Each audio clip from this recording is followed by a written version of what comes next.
night long. Yes.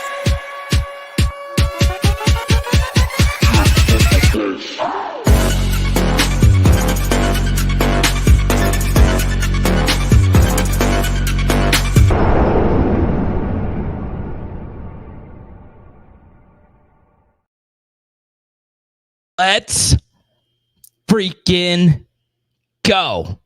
I understand this has been a long week. It's the bye week. Normally, we're getting ready to air a film study. This next Sunday at around this time, we will be airing a victorious LSU Jayden Daniels film study versus Alabama.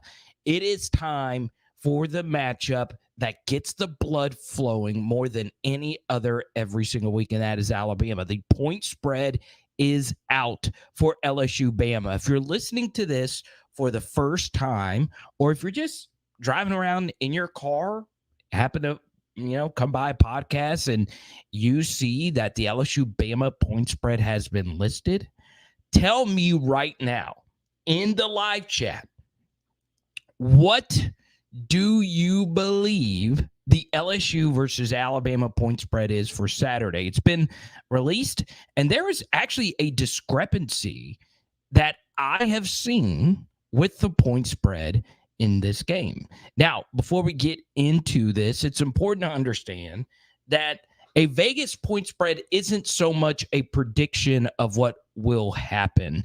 It is what the books believe will create an equal amount of action on both sides. So I understand that when you look and you see that Alabama right now is what many would consider a pretty sizable favorite in this matchup, okay? This is why you got to follow me on Twitter. I tweet out all kinds of goody stuff such as this.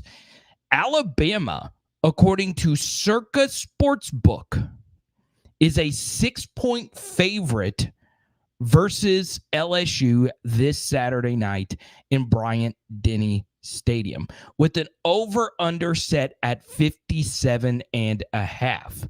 But what I have also seen is some sports books have it as LSU being only a 4.5 point underdog versus Alabama. Okay.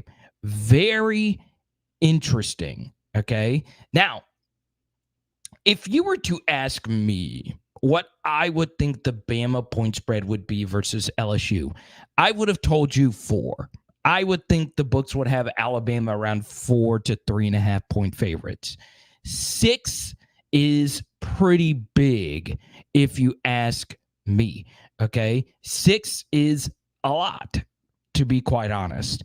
And look, up to this point in the season, my final prediction, and I've tweeted out this sheet before, I had LSU going into this year losing 2 games.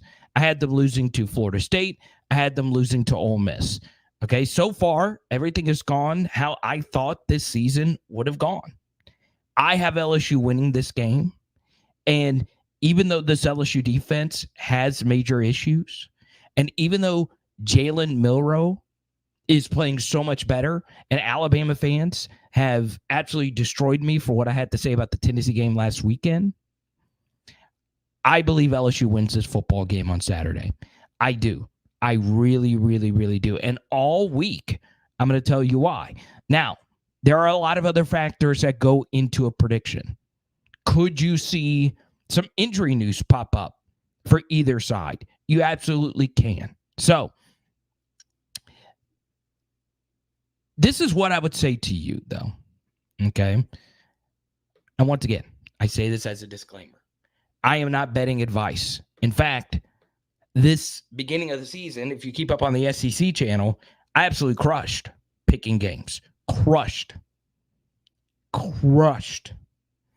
I have gone cold, and those things happen. It always evens themselves out. I can't win a bet to save my life in recent weeks. So maybe you guys want me to tell you that I think Alabama is going to win. But I do find it interesting that Circa Sportsbook I feel is one of the most reputable sports books out there. I have no problems with DraftKings, FanDuel, anything of that matter. I don't care where you place your action. I don't care if you place action. It's probably smart that you don't. Okay. Winning in sports betting has nothing to do with your sports knowledge. It really doesn't. It has very little to do with that very thing. It's a lot of math. It's a lot of predictions. It's a lot of your own methods. I will tell you this, though. If you truly believe LSU is going to win this game, and for some reason, Circa puts up an Alabama 7 or an Alabama 7.5, that's when you should go take LSU. It's not going to get to that number, though. I think this number will settle at 4.5. I do. I really, really, really do. I think it'll settle at 4.5 and then get down potentially to 4 and 3.5. Okay. Now, this is what I would also say when it comes to just general sports betting tips. Normally around this range, okay, the key numbers are 3 and 7, okay, for a lot of different reasons. So the jump from other books having it at 4.5 and Circa having it at 6 isn't quite as drastic as if one book had it at 2.5 and the other had it at 3.5, if that makes sense. Okay. So there you go. Now, welcoming Christian, Tony, Joshua, a patron, Player X, a patron, Race, good to see you, Cliff, the Prez of PHL, Danny Girl, a patron, Dante, a patron, Epic Shorty, good to see you guys, man. So we will go live after the Brian Kelly press conference. We will go live tomorrow. Our normal live stream schedule is set, so we hope to see all of you throughout this week. Obviously, I'll be on AYS in about 24 hours from now if you're watching this live. And then, of course, this Saturday, we probably won't do a pregame show. And at this point, I would say we're only doing a postgame show. I want to do a few different things for the postgame show this next week. Have a few more film things already put in there. And more than likely, we are going to do a halftime show. So be on the lookout for that, okay? Pre-game shows have gotten more difficult with some of the things I'm doing on the SEC channel. So, and some other opportunities I'm getting to do in my life. So we're going to keep you up to date on all of that. But obviously the big thing is a post-game show. We are going to do a post-game show. Might start a little bit later than the end of game and just go all night because we're going to be wired either way. The Alabama post-game show, I kind of want to start it an hour after because last year we started an hour after, and that was the best feeling I've ever had after any one game. I'm serious. Like, I felt so much more euphoria after the victory last season than I did for the Clemson game. I'm dead serious. I thought going into the Clemson game that we were going to win that game. I think a lot of you did. I did not think we were going to beat Alabama, and I did not think it was going to feel that good. I didn't think it was going to be that dramatic either. So something else, as we dive into this next Jayden Daniels topic, we are going to post a lot more poll questions on YouTube. So just in our community tab, you can go, and our latest poll question is, which one of the Alabama victories over the past decade felt the best for you? Okay. So let's go to Dating Girl here. Is she the only one that thinks the 57.5 number is too low? We have to score at least 40 to win, and our defense will struggle to keep them under 30. I agree, Danny. I am leaning towards the over as well, especially considering these are the two best explosive play offenses in the SEC. And I don't think that's really close at this point, even though Georgia's explosive play offense has been very freaking good. These are the two best deep ball throwers in the SEC.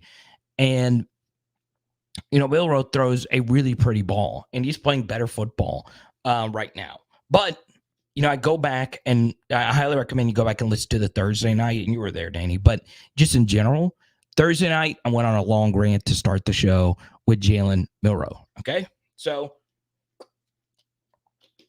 yeah, you know, this game historically has not been a high-scoring affair, right? So 2019 was 46-41, obviously a legendary game.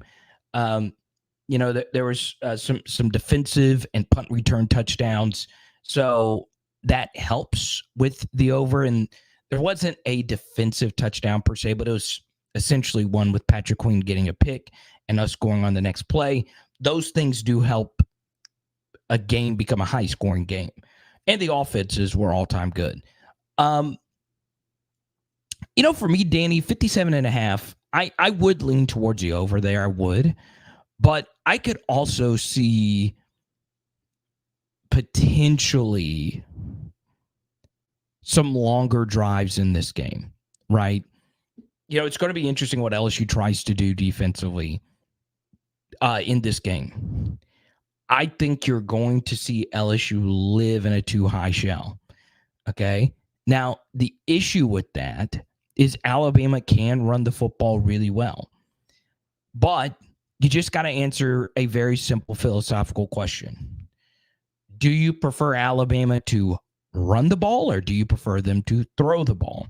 And even though LSU is still second to last in the SEC when it comes to defending the run in a yards per rush situation, we do see a world where we would rather them run than throw, because a run just isn't as productive as a throw. Something else that's going to come off a little wrong, and that's okay. You say things that some people agree with and some people don't. Alabama's running backs are good, but not elite. I don't see a Jahmyr Gibbs or Najee Harris back there. Now, Jace McClellan is really freaking good, and he had a good game versus us last year.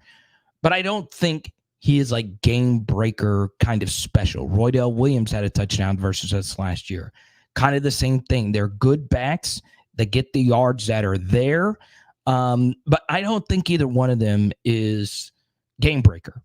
And I think at this point, and I wouldn't have felt this way before the season, but I do think Alabama's receivers are playing better than their running backs.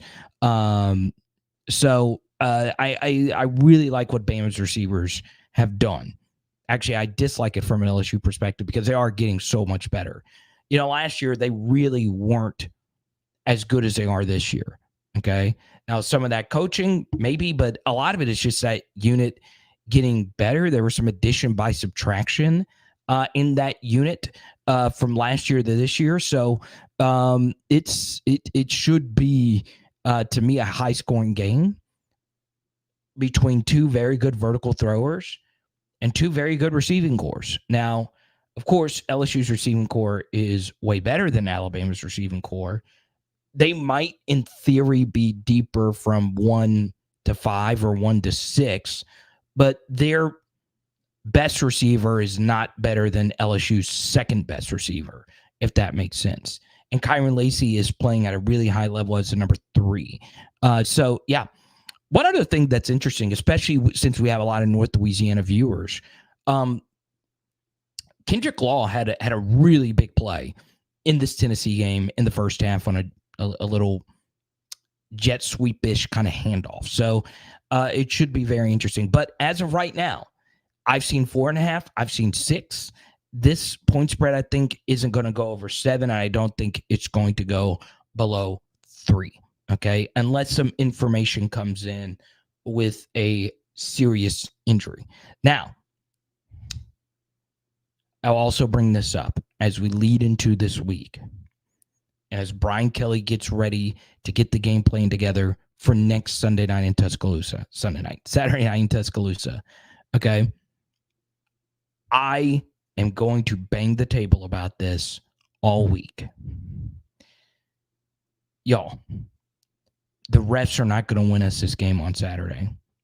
They're not. The 50-50 calls are not going to go your way. Now, I tend to think good and bad calls tend to even themselves out over the course of time.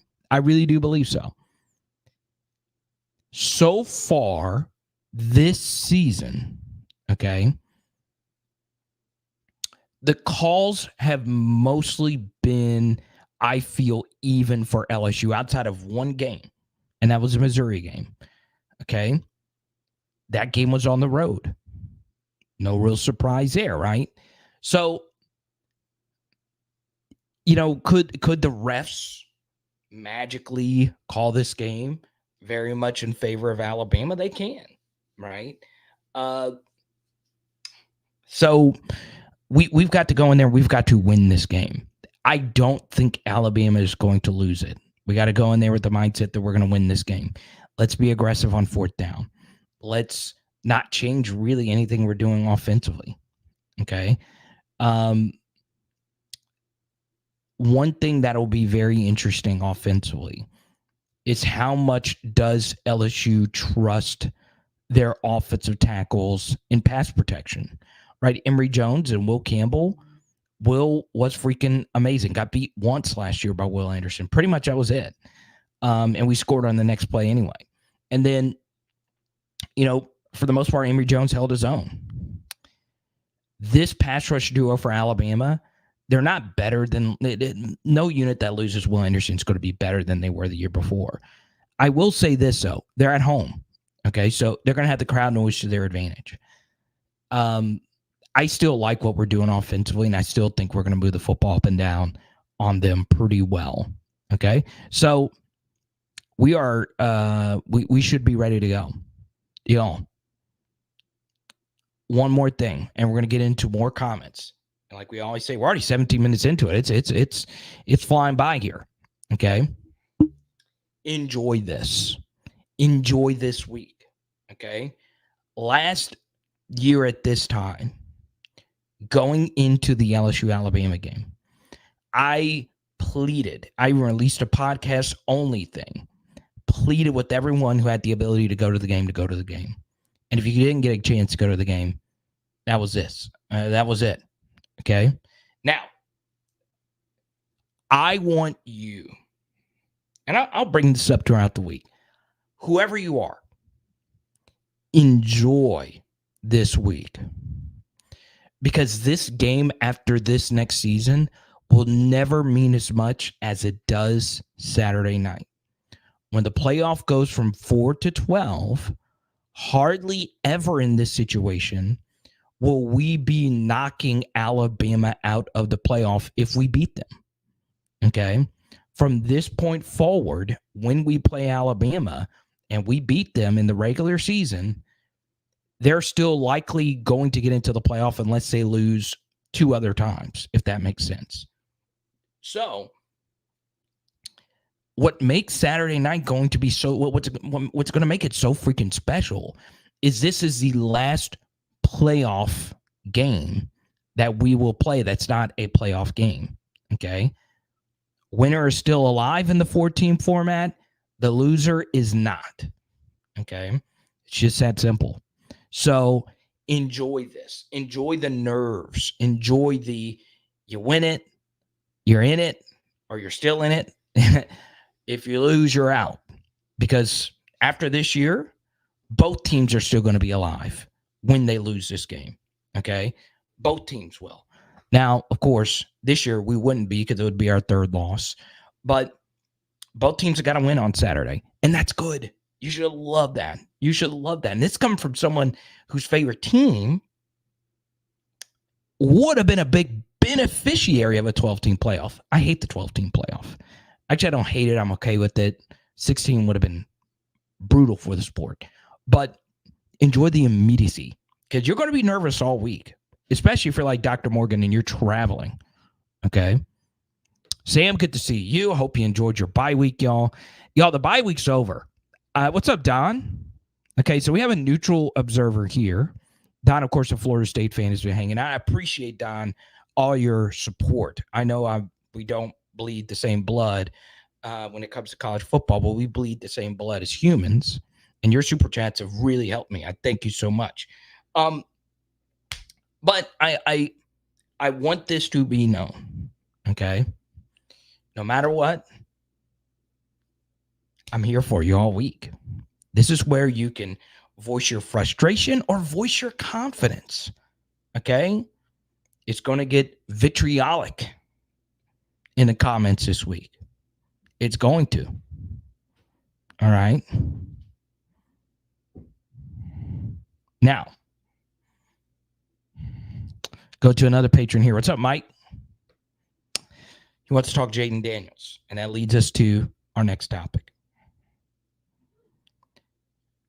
Earlier today, I got to do something I don't get to do anymore. I got to sit down and pretty much watch a full day of NFL. Okay. I did a Carson Beck film study on the SEC channel, and when I was done with that, I got to sit down and watch a full day of the NFL. Okay. And what was really interesting was, I do NFL content throughout the season on some other networks. And it's so different when you actually sit and just watch full games. So normally I'm cutting the film study, getting it ready for you on a Sunday night. But tonight I got to relax, went over to my dad's house, watched full games. And guess what? Saints won. I'm in a great mood. They won on the road against a talented Colts team. But you know who else won today? Joe Burrow won. Now, why is that relevant? Well, the game is kind of similar. Joe Burrow on the road. He's got a talented offensive supporting cast. He played awesome, right? Life is so much easier going on the road, playing an elite team. The 49ers, outside the Chiefs, have been the best team of the past decade, if you ask me. And the Bengals blew them out. Okay? And Joe Burrow played amazing. Life is so much easier when you go on the road and you have transcendent quarterback play. Okay?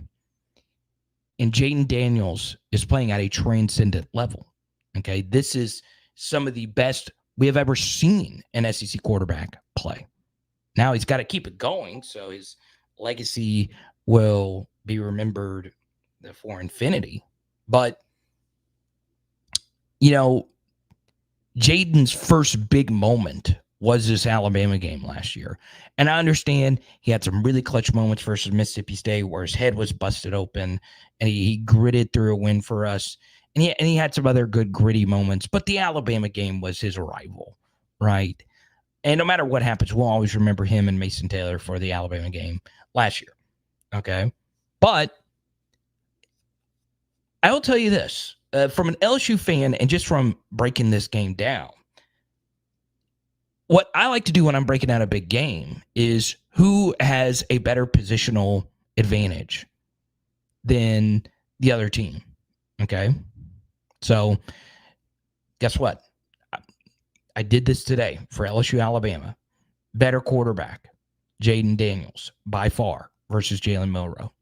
Better offensive line, LSU's versus Alabama's. Better running backs.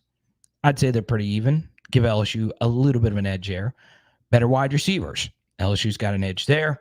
Better tight ends. Alabama, his name slips on mine. Number 84 is becoming better, but Mason Taylor's a better football player. Defensively, though, is where the units aren't close. Alabama's just a better defensive unit at all three levels than us, okay? And that does concern you, especially considering we're going to be on the road. But you then go to special teams. Alabama has the best kicker and punter in the nation, according to Pro Football Focus. Our kicker and punters are both very good. I would say both Ramos and Bramlett are both top 20 in the nation, okay? So it's pretty good. But even though Alabama, you give them a slight edge in just overall team balance, JAYDEN just tips the balance so in LSU's favor because he's so freaking good. When you have elite quarterback play, today showed you what life is like if Brock Purdy is your quarterback and when you have Joe Burrow as your quarterback, okay? That's what a lot of these things come down to oftentimes, okay? And LSU's got a mother freaking dude playing for them right now, okay? So that does make things a little bit easier for me, okay? Because you cannot quantify some of the plays that JAYDEN Daniels has made. You can look at QBR where he's top 5 in QBR. You can look at EPA per play where he's number 2 in the nation. You can look at all these stats, okay?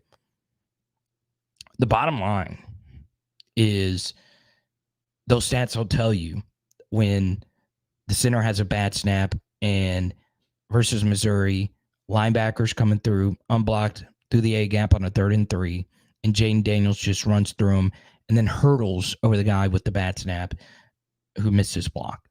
Those kind of things just don't show up on film, right? And I think we're going to get a lot of these special Jayden Daniels moments versus Alabama where he's going to find a way to get it done for us on Saturday night. Okay?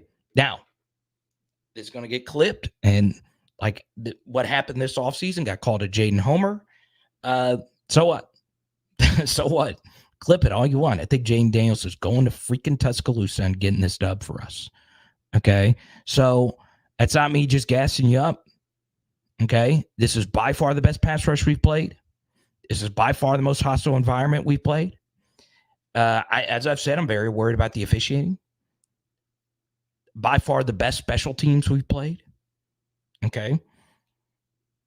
It's going to be tough, but we got JD motherfucking 5. Okay? So let's cook. Let's go. Everybody welcome Natal. Everybody welcome Natal to the channel. Make it feel welcome. You know, I thought Natal was at first. I thought that was Todd Graves at first when I first looked. Am I stretching this? AD, what's good, brother? Adam, my guy. You're all right, Dr. Morgan. Joe Burrow on the road. You always feel good, right?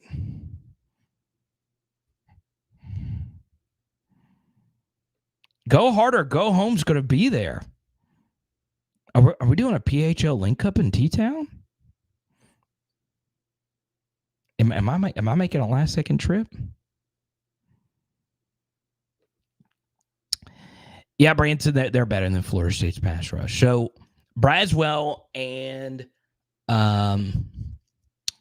Dallas Turner are both top 10 in pass rush win rate throughout the country.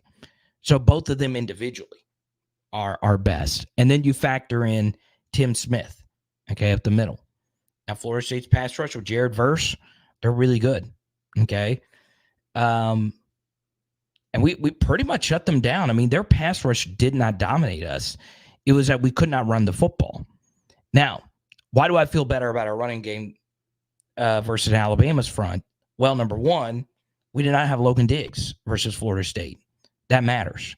And number two, Charles Turner and Gary Dellinger and Miles Frazier did not play well versus Florida State. In particular, Miles Frazier. Those guys are playing lights out right now. Okay. Now, does this concern me now that they're going up against big boys yet again? I mean, Alabama's really good up the middle. 91's a good player for them. 32 is coming to his own as a linebacker. He's been a really good player, had some really nice plays in that Tennessee game. A huge pass deflection early in the game at the goal line. Yeah, I mean, he's been really good. He's been really, really, really good for them. But yeah, I think we're going to have some success. I do. Okay. Now, obviously, one other storyline that we're going to dive into a little bit deeper throughout the week is, historically, when we think LSU Bama, the matchups that have really been legendary has been one wide receiver versus one DB. Okay, so we had Julio Jones versus Patrick Peterson, and they were pretty even, right? The numbers actually even themselves out. Okay, and what's interesting is they were both the same classification, so they went up head-to-head, true freshman, sophomore, and junior season. So we'll probably never see anything quite like that again. But now we're kind of in the same spot, right? We've had some good matchups over the years when it comes to this, okay? Now, the last one was one that was heavily in favor of the Alabama Crimson Tide. I won't bring that one up. The last legendary mano-a-mano. Won't bring that up. But the latest is JaQuincy Kool-Aid McKinstry going up against Malik Neighbors. Okay. Now, obviously, Malik did a lot of damage versus Elias Ricks last year, the big pass down the right sideline, as a lot of you remember. But, McKinstry's playing at a high level right now. We're going to get to see him and Malik go mano a mano. Enjoy this, man. That's a legendary duo right there. There's one 5-star corner going up against a first-round NFL draft pick. One thing that was very interesting, okay, and I've done, obviously, a lot of film studies over the offseason. BTJ got open a few times versus Alabama. We just did not hit him. Okay, and he got open against McKinstry. Now it was tight, but better throws would have gotten open. Okay, so I truly do believe that we could see BTJ get open again. A big focus going. You're going to see it this week. You're going to see a lot of graphics. Malik going up against Kool-Aid. But I'm telling you right now, I think BTJ could be in for a massive game. Massive. All right.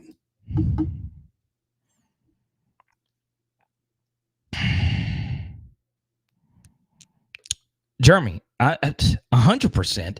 You're selling me short, Jeremy. You're selling me short. I'm on 1 freaking 10.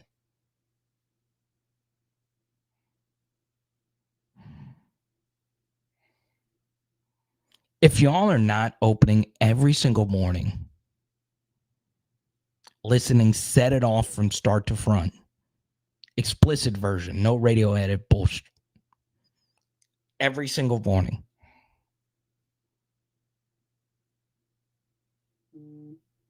I want you to wake up. Or if your wife or significant other, husband, is sleeping next to you, I want you to wake them up every morning yelling, "Gas tank on E, all drinks on me." I want you to scream. I want you to wait. I want you to wake your kids, and then your dog starts barking. I need you at that level, Jeremy. I need all of you on that level all week.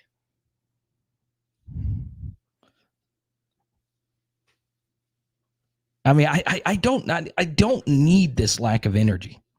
There's 174 of you in here. Okay. I need y'all to get on my freaking level.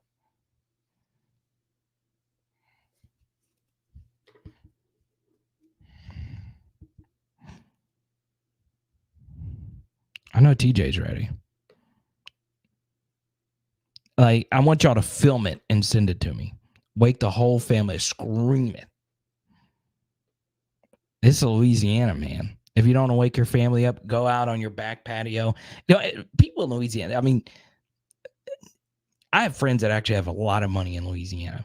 Okay. I wish I did what they did. Some of them sell homes or whatever. I should have gotten all that.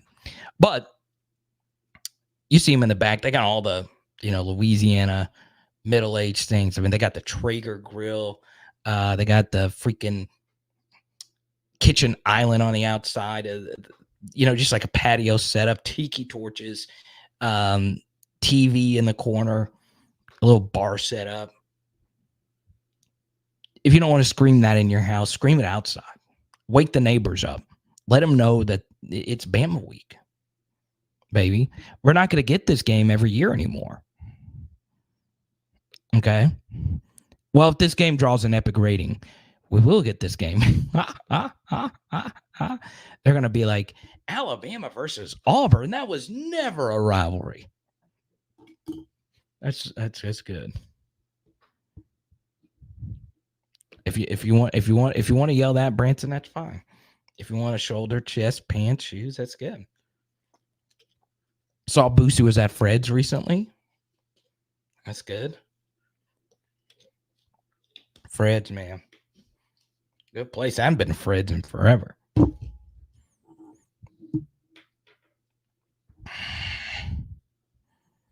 So Branson wants to go to T-Town. I will not be able to go. Will not be able to go. Now, next thing.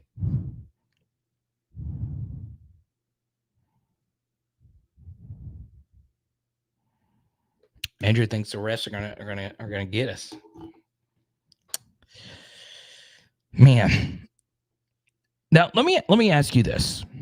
Okay. So last time LSU lost a game this season, the main reason LSU lost the game, all right, if we're going to keep it a buck, is because they had absolutely abysmal cornerback play. Okay. So let me ask you this. And I want you to be as honest as you possibly can in the chat. All right. I'm going to take a look at the poll question here. LSU wins by 7-14, is currently dominating this poll. I think y'all are really confident. 7-14, 35%. 14% of you say Bama's going to win. Okay. I see it. Towboat, what's up, man? Holding it down in Fairhope. So, yeah. Let me know if you believe that you think LSU is at a significant disadvantage with where they are with their cornerback depth. All right. Let's use this as a hypothetical. All right. Let's just say Zy Alexander is not playing on Saturday. Okay. We obviously really need him to play on Saturday. The likelihood of that is really low, I would say at this point. But let's just say he is available to go on Saturday. Or excuse me, let's just say he's not available to go on Saturday. All right.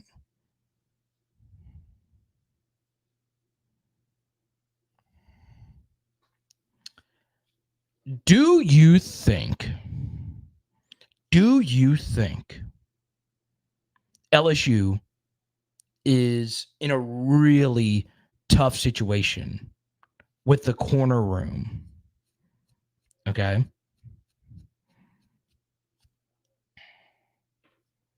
You let me know.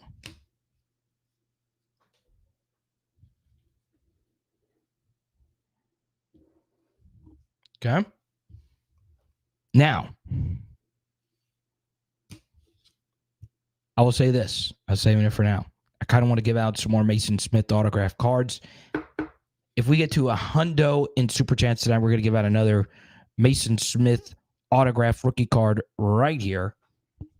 If we get to $100 in Supers, Mason autos have been very popular going out on Thursday night. And yeah, let's also give out, because Bama week, I've been trying to get this one out. I guess you guys really do hate this guy. We'll get this one out tonight as well. Zach Mettenberger, autograph rookie card right here. Got a little refractor finish on it. So if we get to $100, okay. Roderick, welcome to the channel. Good to see you. The defense has gotten better. Okay. Now, I'll bring this up with the Jay Madison. That's a good question. So obviously, Bama's not a team that I cover every week. And honestly, at this point in my life, Jay Madison, I do a lot of film studies for other teams now. Not everybody knows the players on the other team. So now when I do film studies, you'll hear me, even if I'm doing an LSU one, I will say the player's number because everyone can see the player's number. Okay. So the corner opposite McKinstry has been number 3. Okay. And 3 has actually been a fine player this year. One guy that we lost in a transfer duel, we actually lost 2. Okay. We were kind of sort of in it for Key, a transfer from UAB. He wears number 6, I believe. And he's been an okay player for them. But the guy that LSU really wanted to get was Trey Amos, right? He was a transfer from ULL. He wore number 21. Did a lot of film study breakdowns on him this offseason. He wears number 9, and he has been very underwhelming for them. So it is very interesting considering that even some of the transfer DBs that we were after that we missed on, I will say that, up to this point, I would say Andre Sam has been a better player than Trey Amos. Now, once again, I've not watched a ton of Trey Amos, but he's not a starter for them per se. So yeah, he's played kind of a mixture of like safety, nickel, DB. I think he's played everywhere for them. And he was a really good DB last year for UL, but he's not played as much. I might be totally wrong on that because, I've not watched every Alabama snap. And they've played in some games that are quite frankly boring.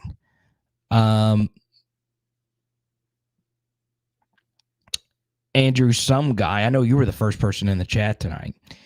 He dropped some guy said this is the most talented Bama team ever. Well, that some guy is wrong.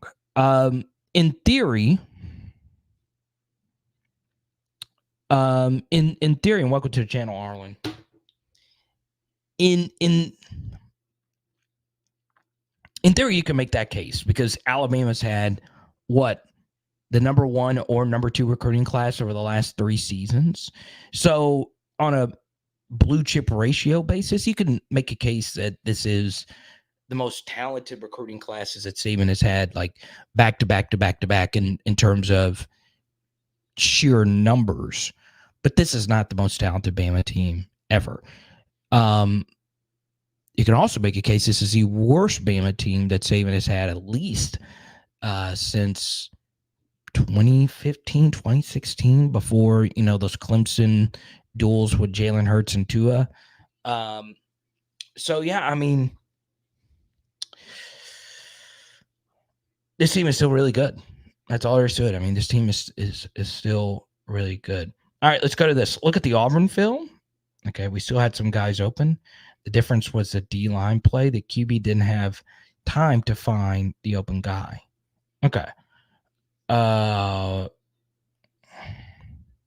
you talking about this from like an offensive perspective? I think you're talking about this on a defensive perspective, okay?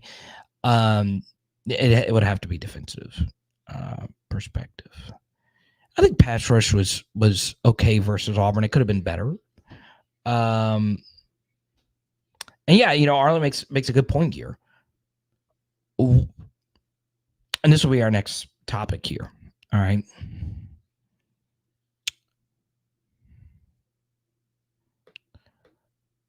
Do you think the LSU defense legitimately has taken a step forward the last 2 weeks? Okay. And by the last 2 weeks, of course, I mean Army, Auburn. Do you believe the LSU defense has truly moved in the right direction? Okay. LSU, Auburn to now.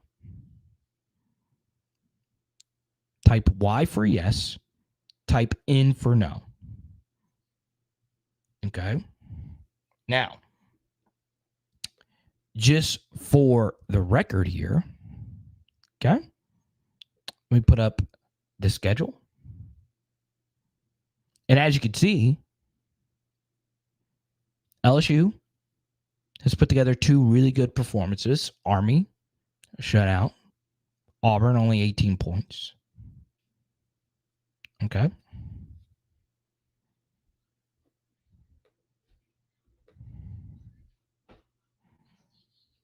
Interesting. A lot of you say yes, yes, yes. Chance says yes, but the competition? Chance believes Pete Jenkins. Flicking says baby step. J-Dub always holding down the PHL merch. I love it. Me and you are matching tonight. Okay, so I'm going to give you my honest opinion on this.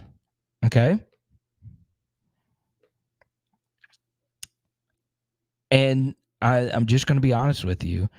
I don't think you're going to like it. That's coming up here in a second. PHL PHL Nation. Oh, yeah, baby. You know about Louisiana Controls. They've been showing us love throughout this college football season, and I'm looking for you to do the same when it comes to your energy management commercial HVAC needs. It is all with our buddies who have been doing this for over 40 years. Yes, that is 4 decades. You know this Louisiana weather gets crazy. Go to louisianacontrols.com or call 225-924-4990, baby. Let's go. Hey, if you want me to connect you, it goes a long way. Just give them a call. If you need any commercial or just any HVAC needs, hit me up. I'm going to get you in contact with Louisiana Controls and our guy, TJ. Okay? So, big thanks to TJ and all the support to PHL. I am going to go with yes. I think there has been some movement. I do think it is minor. I do. I think now, because all the rules are so much in favor of the offense, who you play tells you more defensively than it does offensively. I think offensive success is more based on what you do. Okay? I think defensive success has more to do with who you're going up against. All right? So, up to this point, LSU has had 3 dominant defensive performances. Okay. Now, what I would say about the defensive performances that LSU was dominated in is those games have been 4-quarter defensive performances. So from start to finish, the LSU defense was really freaking good. Okay. And those 3 games were Mississippi State, obviously Army, and Auburn. Okay. Now, let's take a look at those offenses outside of what they did versus LSU. Mississippi State, you can make the case over the teams in the SEC that have played the last 2 weekends. Mississippi State has been the worst offense in the SEC. Now, they've been playing with the backup quarterback, but they're awful offensively. Okay, not good at all. Auburn offensively, they took a major leap forward versus Mississippi State this last weekend. But Mississippi State was on the back end of a back-to-back road game. And, well, Auburn offensively has not really been that good. Right? Peyton Thorne just had his first 100-yard passing game of the season with Auburn this past weekend. Okay? And then Army was playing with a true freshman backup quarterback who was backed up by another freshman, third-string quarterback, who both had QBRs under 2. Okay, I'm gonna be real. I don't think I've ever seen a QBR as low as 2. Okay, that is, it's just not good. I think both of them can be good. They're true freshmen. They're going up against LSU and Death Valley. There's hardly any true freshmen that succeed on the road in Death Valley that turned out to be good. Hell, Bo Nix was terrible as a true freshman in Death Valley. KJ Jefferson was terrible as a true freshman in Death Valley. This was, nobody's. Okay, like it's hard. It's hard to succeed. So, do I think some of the defensive success is a byproduct of who they were going up against? Yeah. Do I still see some things on film that are concerning on all 3 levels of the defense? Yes. And honestly, if you go just look at the highlights and you just look at the score and you see that LSU shut out Army, you'll see that the LSU defense is playing better.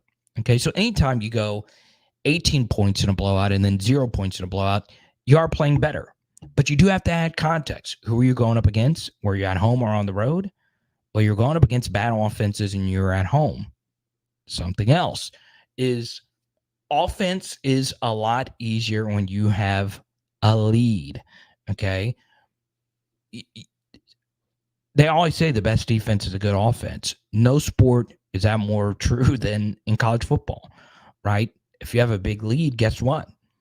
You can get exotic with Harold Perkins. You can get exotic with what you're doing defensively. You have more freedom to unleash craziness on defense. and it's tougher. The offense begins to press, especially if they are more run-based offenses like Army and Auburn, right? So if you get out to a big lead early, it does change, how much easier it is to play defense. So, yeah, I am concerned about the LSU defense going up against an Alabama offense that is playing better. Okay. So, yeah.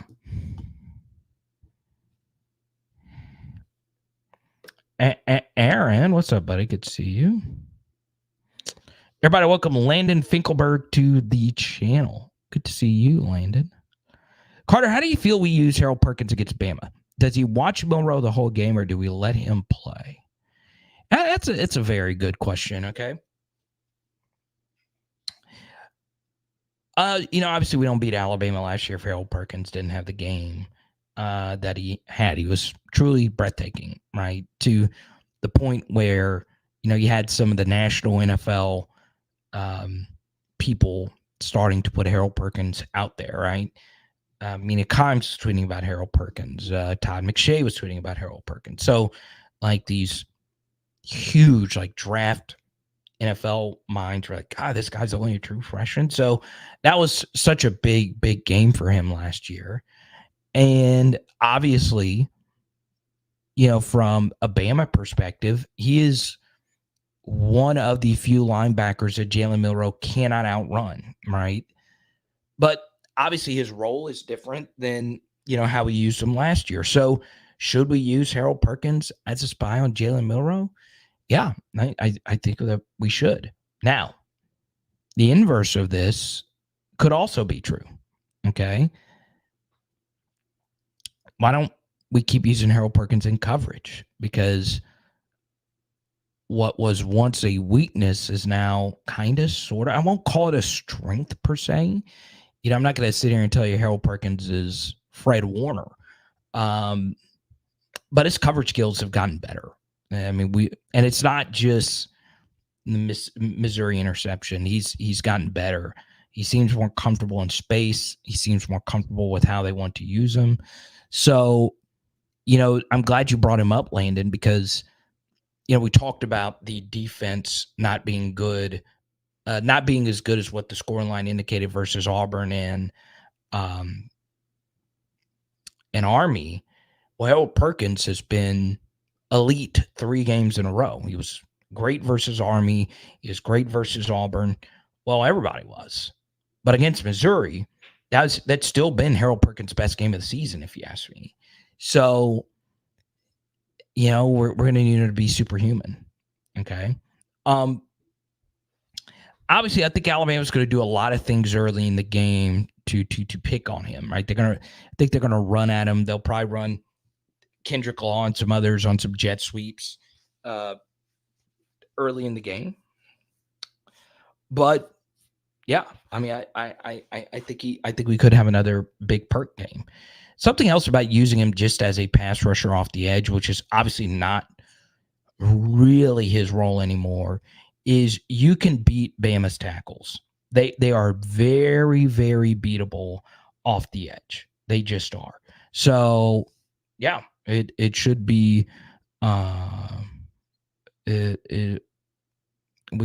should be good to go. We should be cooking. Okay. Got some Wit Weeks chat in here. Okay.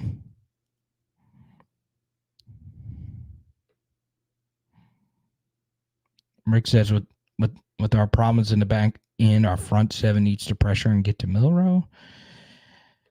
Yeah, what's funny about that, Rick, is like I'm kind of sort of on, like, of course we want to get pressure on their quarterback. We do. Okay. But I also don't want to live with Jalen Milroe running for a lot of yards. Let's make them make throws. Okay. Our pass rush lane integrity has not really been that good. But yeah. Now, we are about an hour into this. Let's see. Let's do this. As we're talking about them. Actually, no, let's give this out tonight. do this. First $20 super chat will get a Mason Taylor Bowman first. I meant to mention that earlier. Got a whole stack of Mason Taylor. So there you go. If you want a Mason Taylor rookie card, we'll send it to you. Dr. Morgan wants to talk some Andre Sam. Yeah, Andre Sam's been amazing. I think Andre Sam struggles, and this will come as a cop out because I've become very pro Andre Sam. I think obviously he's been our best member of the secondary. Yeah, I think some of Andre Sam struggles versus Ole Miss and Missouri were because of everybody else around him coming in and out of the lineup, right? It's really hard to play safety if, you're trying to find the answers at corner, and they would make mistakes, and those would come to sometimes, rub off on Andre Sam needing to make a play. And then, Andre Sam had a tough game versus Missouri. He was going up against Luther Burden, right? Luther Burden has cooked everyone. So, yeah, I mean, Andre Sam is having such a great season, and this would be the perfect time for him to continue, his dominant reign.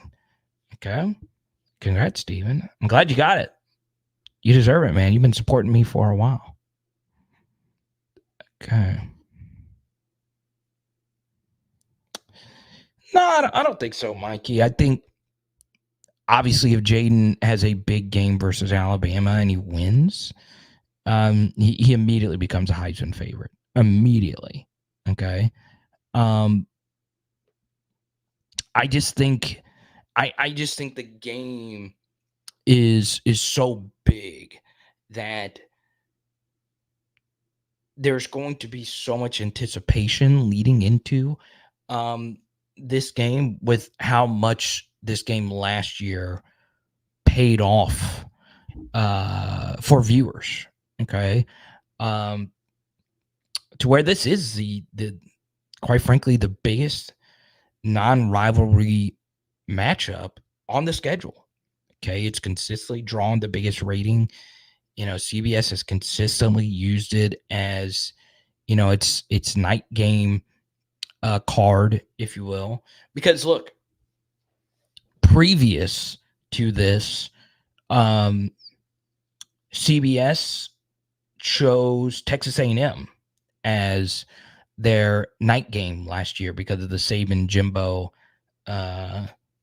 blood boiling, right? And we had obviously had those Orgeron years, so CBS we don't want to put that game on prime time for our night kick. So it was Alabama, Texas A&M they get one night game a year, and they saw what happened last year, and then they're like, well, we want LSU Bama again. And this year it's just so much intrigue. One thing, one thing that I think is going to be pretty big tomorrow. Type Y if you're going to be at the live stream after the Brian Kelly press conference. Type Y for yes, type N for no. Okay.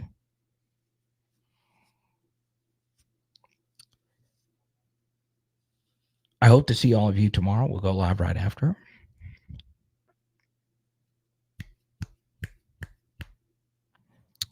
One minor thing to keep an eye out for is the kickoff time for Florida LSU. And I'm still looking for tickets, by the way. So hit me up. Florida LSU kickoff time will be announced tomorrow at noon. Okay. So obviously that would be a perfect CBS 2:30 kick. Probably not going to be. I don't think LSU would be on CBS in back-to-back weeks. It is feasible, but it would be tough. I don't know why. I'm feeling that could be an 11 a.m. kick. So don't shoot the messenger. Okay.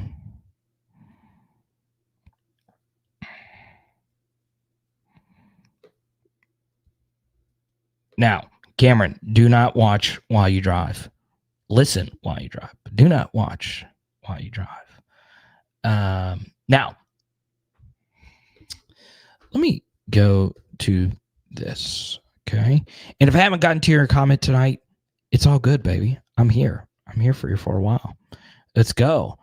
Let's go. All right, TJ wants. Oh, so you don't want the Mason card?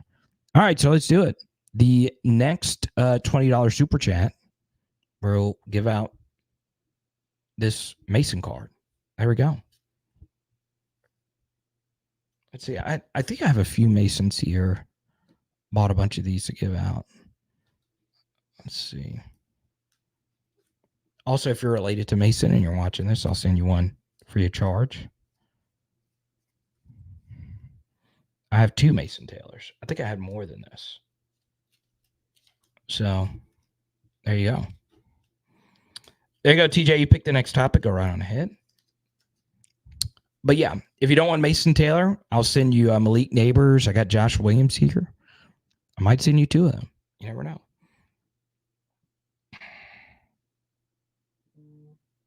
Let's see. All right, so Branson just gave me a super chat here, and he wants to give it to wants me to give it to TJ. So there we go. So TJ, congratulations. You're getting a Mason Taylor card. Congratulations. See, your generosity paid off. But I'll do this. I'll give out we'll one up it. I'll give out a Malik Neighbors to the next $20 super chat.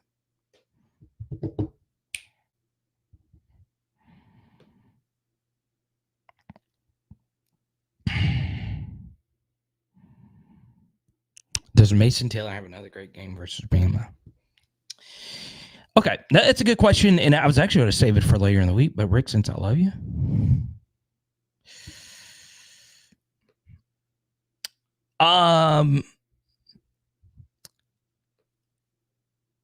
Tennessee's tight ends had a big game versus Alabama. Jalen Milroe just missed him. Okay, Jalen Milroe. Joe Milton just missed him. Okay, Joe Milton had a tight end wide open for a touchdown, and they had to settle for a field goal. He just missed them. Missed 87 again for a first down later in that game. And their tight end scored their touchdown right before half. So Bama brought a 0 blitz, and Joe Milton threw a perfect ball on a little pick play, and their tight end caught it in the left corner of the end zone. And just going to bring this up. Okay. Actually, no, I'll save this. I'll save this for the patrons. Okay. But yes, it could be another big game for Mason Taylor. Okay. Now, a dream for me, Rick, is this would be the perfect thing to happen at LSU. Okay. My dream would be this. Is that Nick Saban goes into this game with mental scars of Mason Taylor doing what he did to him. And they overcompensate for Mason, and they give us better matchups for the weapons that do provide us more explosiveness.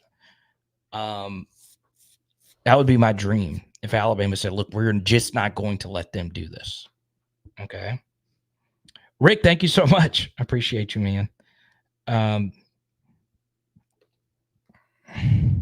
So Rick is the winner of the Mason Taylor card. Congratulations. Congrats, Rick. You're the man. This card is going to Nashville, baby. Let's go.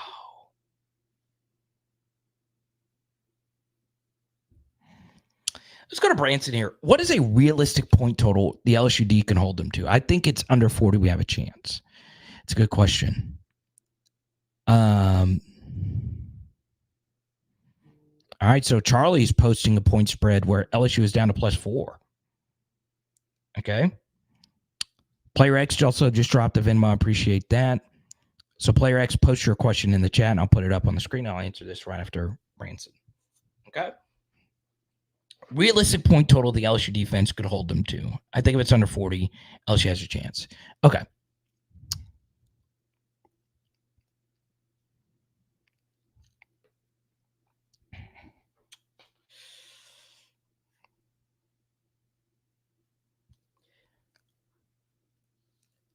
A miracle would be Alabama scoring less than 4 touchdowns on us. So I think the bare basement 9 times out of 10 scenario is Alabama's floor in this game is 21 points. Okay. Now, that is, of course, injury reliant. Okay.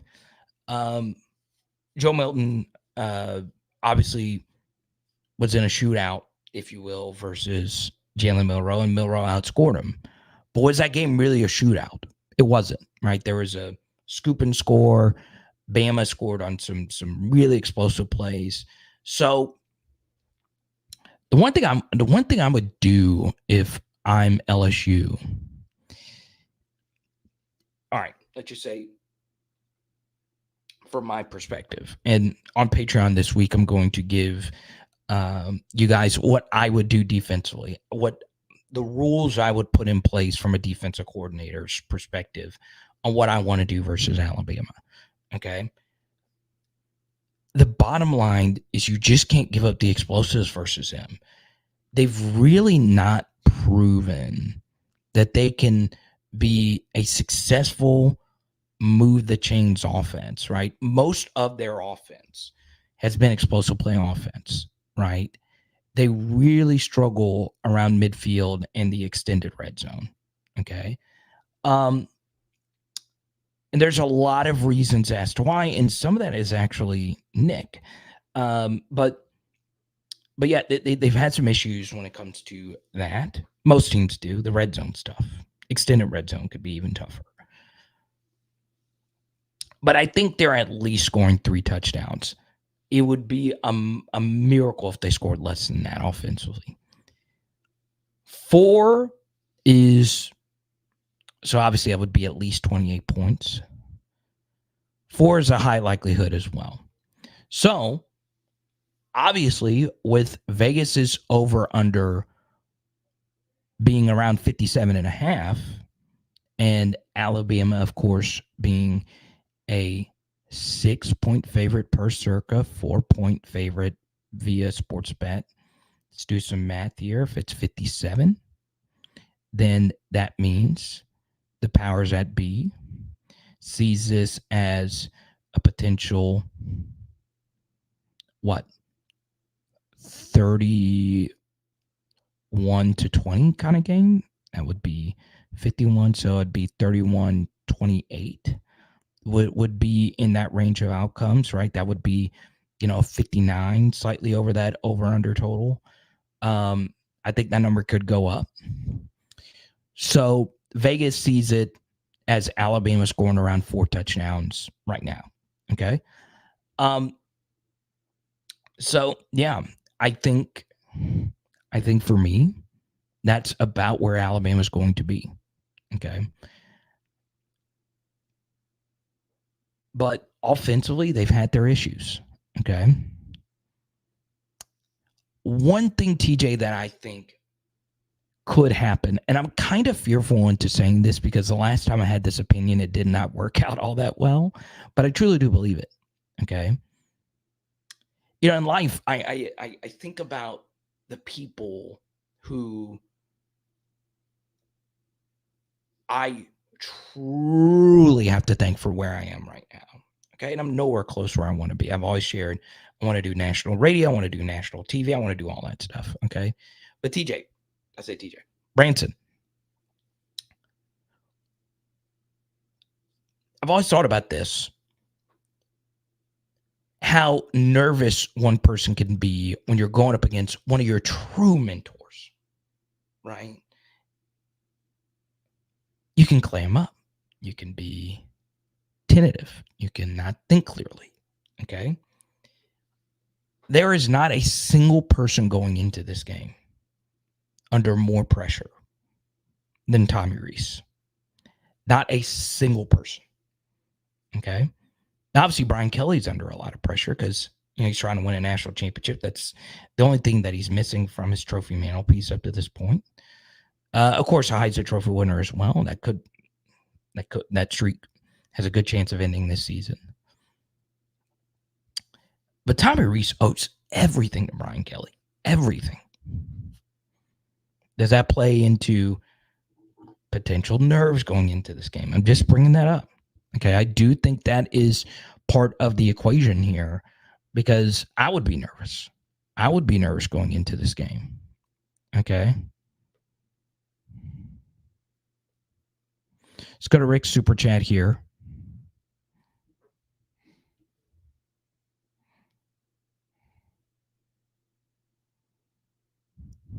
He says the Vegas odds makers are getting me nervous about giving points to LSU. That shouldn't be nerve-wracking at all, to be honest, Rick. That's about where I would have had it before the season, anywhere from 4.5 to 6.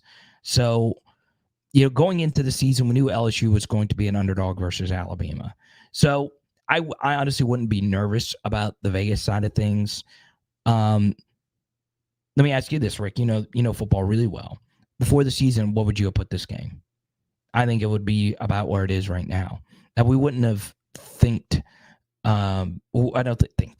wouldn't have thought that it would be both these teams having the routes that they've had, but it still got to this outcome. So it's not really a shock to me. Okay.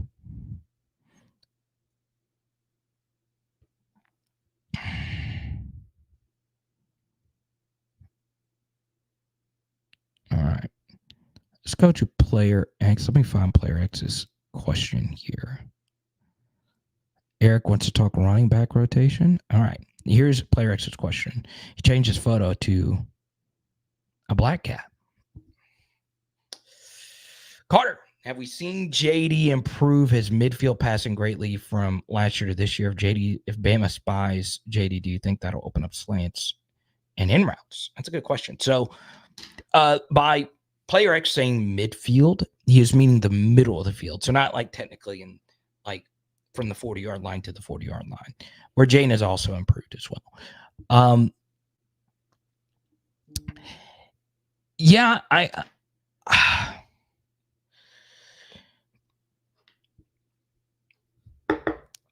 one thing I truly do believe, okay, is Jayden Daniels, his biggest improvement has actually been in a statistical category that is actually a negative one, right?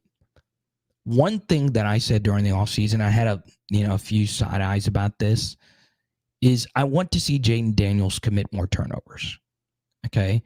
Because last year, his turnover-worthy play rate was by far the best in college football. It was 0.6%, okay?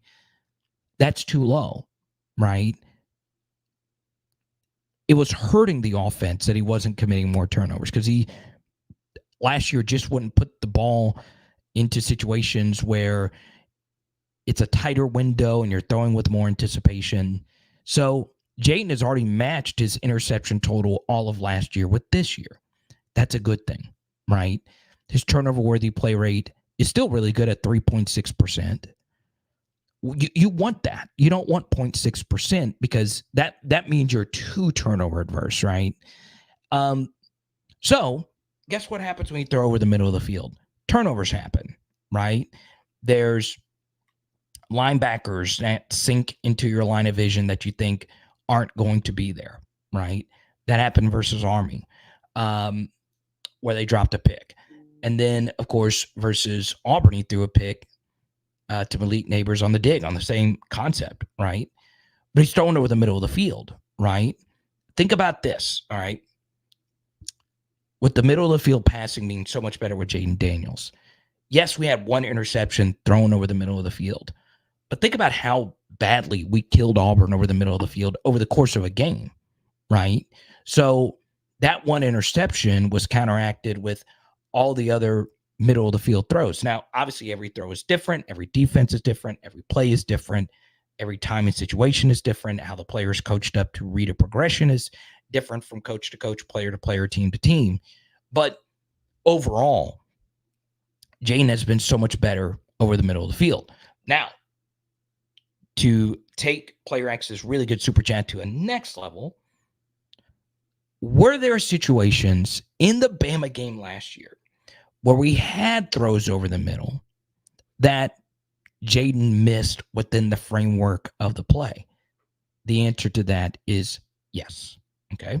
Now, we did have some good middle of the field throws in that game. All right. There was one third down completion in the red zone where Kayshawn broke off a route to the outside and ran over the middle, and Jayden threw a dart to extend the drive. But it is true that our over the middle passing versus Alabama last year was not good. Okay. We had a third down. We missed a Kayshawn, threw it behind him. We missed BTJ on a few digs over the middle.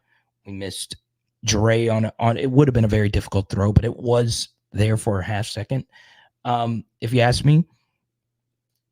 So it's changed everything, right? It has changed everything. And normally that's kind of sort of where you need to hit the Saban defense, right? If they're going to respect the QB's ability to run. So a really good question right there.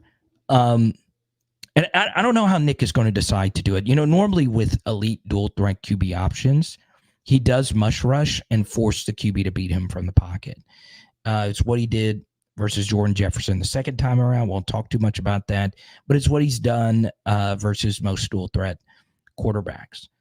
The difference here is, once again, now that Jayden has added this ridiculous ability to throw to all different parts of the field, it's kind of pick your poison, right? You want to spy him? Okay. You don't want to get after him? Okay. He'll sit back there and Malik or BTJ is going to open up. Kyron could open up. Kyron's playing well. You want to guard those guys? Okay, let's go to Mason Taylor. Okay. You want to sink back in the quarters, give us light boxes? Let's run the mother effing ball. So, it's just kind of like what Hugh Freeze said going into the Auburn game a few weeks ago. There's no stopping Jayden at this point. Now, obviously, we still need to go out there and execute. Bama's defense is better than Auburn's defense on all three levels. But yeah, I think we're going to cook. I really do think so. I think offensively, we're going to mother effing cook. Okay. I really do believe it. I really do believe it. And we do want to make this clear. Okay, Player X just text me. This is his cat, by the way. Okay. This is his cat. So congrats to the awesome, wonderful, stupendous Rick for winning the Mason Taylor rookie card. Let's give out some more. Okay. I'm in a good mood tonight. Any $20 super chat, preferable Venmo, I'm sending you an LSU rookie card tonight. I got some Chris Hiltons here. I got some BTJs here. Let's give some out, man. We're in a given mood. Okay. Noah believes it's going to be another shootout. Sibley, what's good, man? Blake, good to see you. Don't forget, tomorrow night, honestly, 23 hours from now, the best segment in the world. NYS Monday night, 7:30. We'll see you there.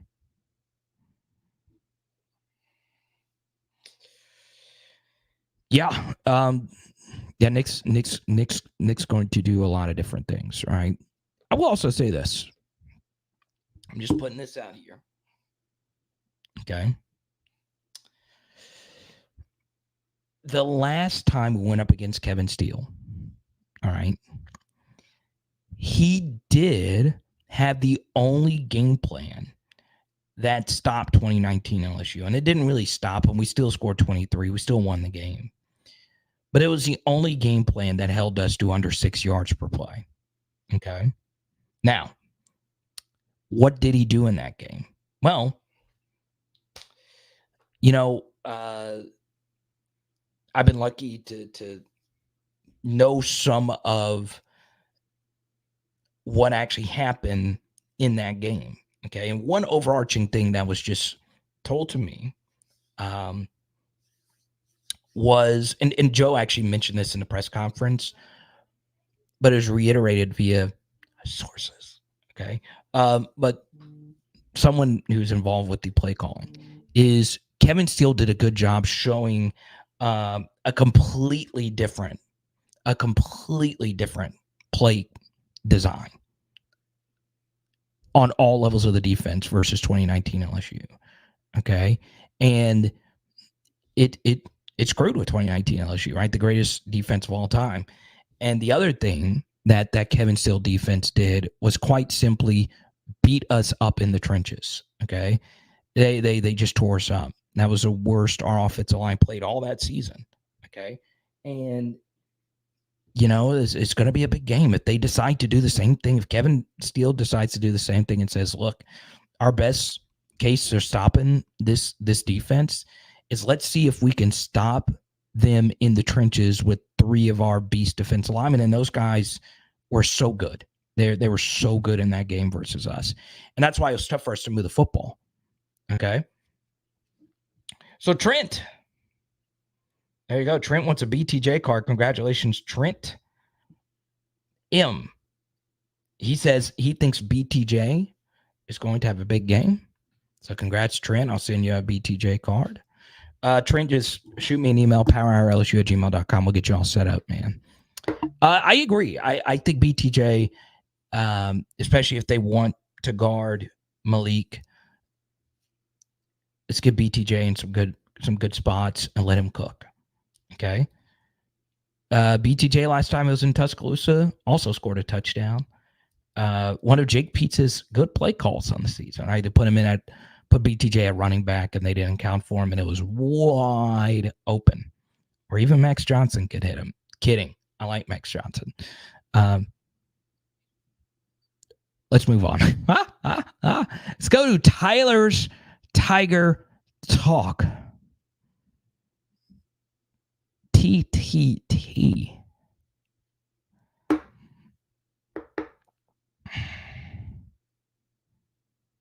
LSU's defense has to go up against the best offense in the country at practice. Does this have any effect? It's a good question. It's not had any effect up to this point. Okay. Now, I'll tell you this, and obviously, we'll talk about this on Blake's show tomorrow night, but I'll bring it up here. So, obviously, in the offseason, and one thing Blake and I talked about privately quite a bit was how badly in practice the LSU secondary was getting beat. Now, I don't go to any of the practices, but he goes to a lot of them. All right. But it wasn't just in the media viewing of practice, right? JAYDEN and Garrett lit up the defense when the media wasn't able to watch, right? And one-on-ones, just all the drills or whatever. So the battle that I was having in the offseason, and we talked about this at length, all right, was the LSU offense that good, or was the LSU defense that bad? Okay. And in the media, and myself, I'm guilty of this as well, we normally say it's a little bit of both. Okay. In this case, Tyler, it was a lot of both. Okay. It was the extremes on both ends, right? It was this LSU defense is one of the worst we've ever seen, and this LSU offense is one of the best we have ever seen. And we're not just talking about at LSU, we're just talking about period. It's how many times can you say you've watched an SEC defense miss 34 tackles versus a team? That is what happened versus Ole Miss. Don't shoot the messenger here. It's just what happened. Okay. So, Tyler, yes, in practice, you would like to think that, you get better going up against the best. Okay. Former LSU players will tell you that is what helped them be great. Okay.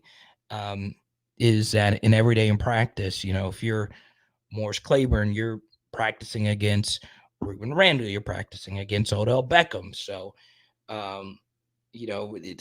we've always had legendary, rooms on both sides of the ball, and you would think it's an iron sharpen iron kind of thing. We even had Corey Webster speak to the guys before the season, and obviously our defense has just not, been the dogs, right? We've wilted, if you will. Okay, but to your question, Tyler, let's be real here. Okay.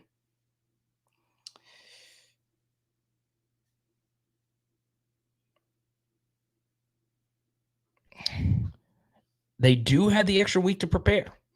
Okay. So,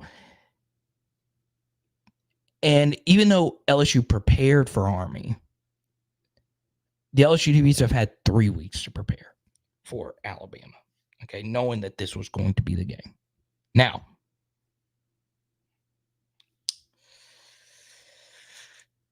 does this change some things?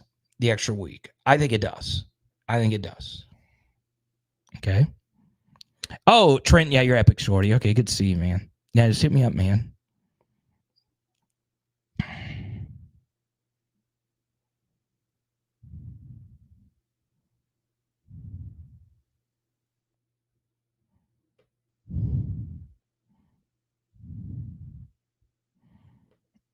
You're right, Rick. I mean, BTJ is a freaking beast after the catch. Chef, good to see you.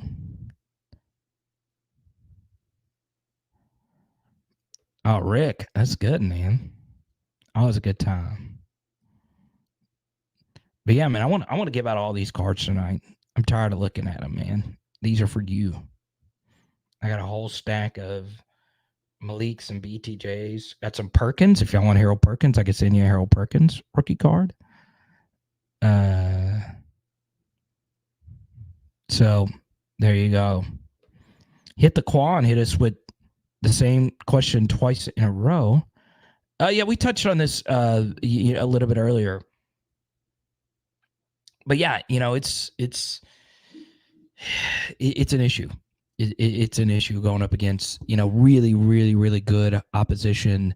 Makes you better, especially if it's in a game situation. But obviously our opposition has not really been that good these last couple of weeks. All right. So this is a popular question I've gotten. And guess what? My Instagram is Power Hour LSU. My Twitter is at Power Hour LSU. My MySpace is at Power Hour LSU. My farmersonly.com is at Power Hour LSU. Hit me up. Okay. I'm not always able to respond to every question, email, message. Try my best to get to all of them. Okay. Obviously, the best way to reach out to me is joining my Patreon, where you get a Joe Burrow card in the mail from me when you sign up. And you also get access to my Discord, and I'm always answering messages there first, right? Because those people, these 70 of you, are feeding my family, and I appreciate that. So I just want that to be clear. Obviously, when it's Bama week, you're getting, the most messages. Okay. And this has been a very popular one. All right.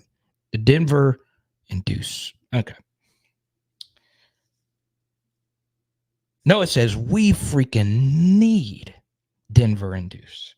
We need them.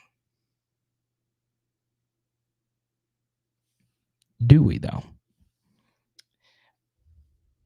Normally, when players are healthy scratches, there's a reason. Okay? I've heard everything.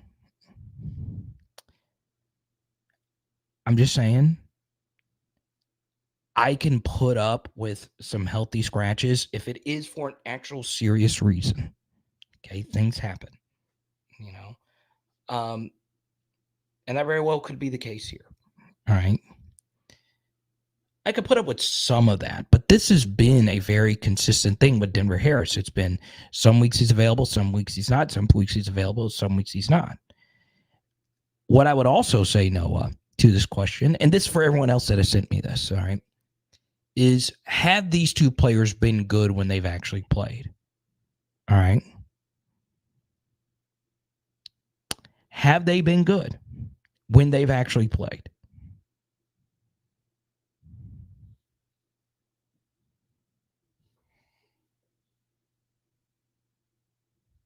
No. No. No. No. They have not been good.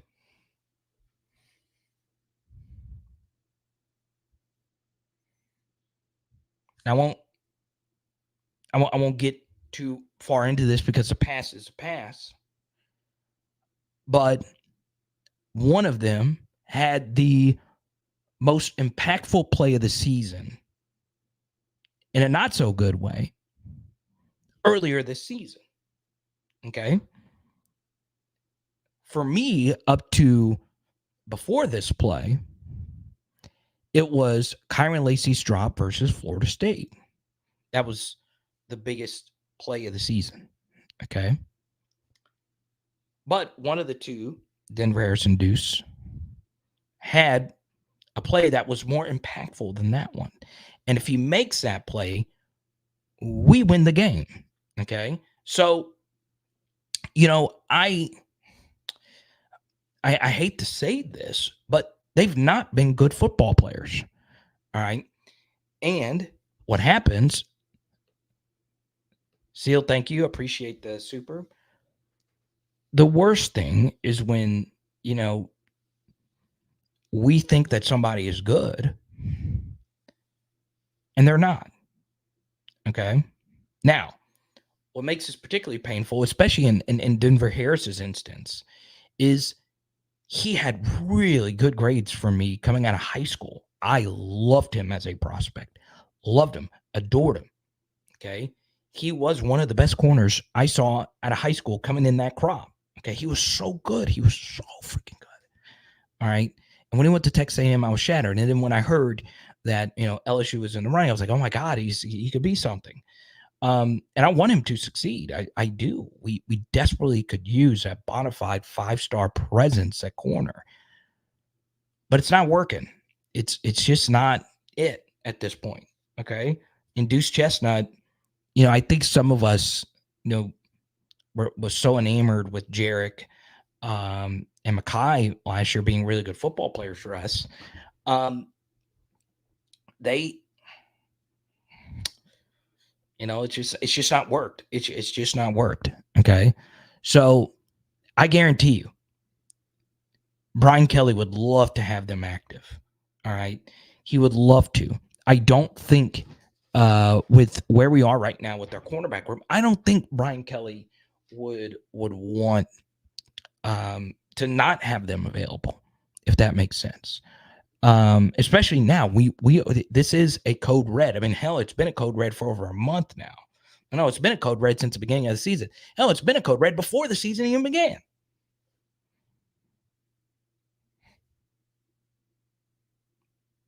It's so freaking hard to solve these problems during the season. Okay. My answer to the Denver inducing is I don't know if they solve the problems. I don't. Okay. Um, so if Brian Kelly feels like he wants to make them active for the Bama week, let's do it. Let's freaking do it. Okay. But I also think Brian Kelly says, look, maybe Ashton Stamps is something. Maybe Jeremiah Hughes is something. The moment that we knew Javian Toviano was going to Alabama was, well, the Alabama game last year, right? If you're a recruit and you're in that building, why weren't you picking LSU that night last year? Huh? So, yeah, I mean, I think the world of Toviano, right? Maybe he's the answer. Okay.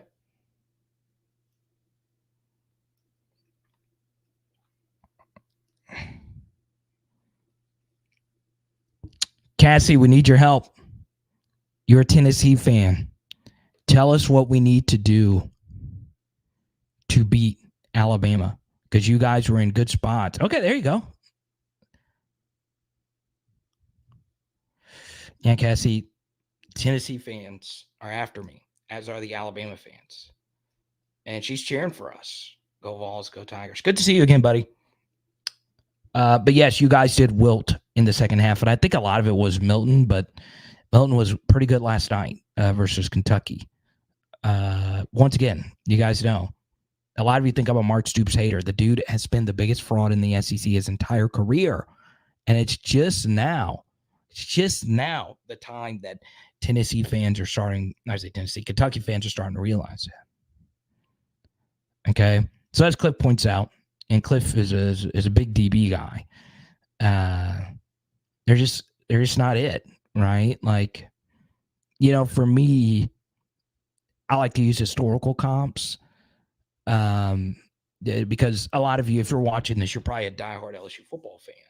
You understand the history of LSU football, and it's a good way for everyone to be on the same page. Right now, okay, like let's just say Daryl Simon were to walk through that door, okay? Daryl Simon, of course, isn't a top 10 corner at LSU. Might not even be a top 15 corner, but he was really freaking good, right? Daryl Simon would unquestionably be the best defensive back on our team right now, okay? And that's where we are as a secondary. That's how it's been. But hopefully we get some Daryl Simon and John Battle like performances, right? At this point, we're probably not going to get, a Derek Stingley or a Patrick Peterson out of this group. Okay, you're not going to get, a GOAT tier first round pick kind of guy to play. But we just need our guys to be solid. All right. We win the game versus Ole Miss if you make just a few basic tackles, a few, and not even the tackling. It's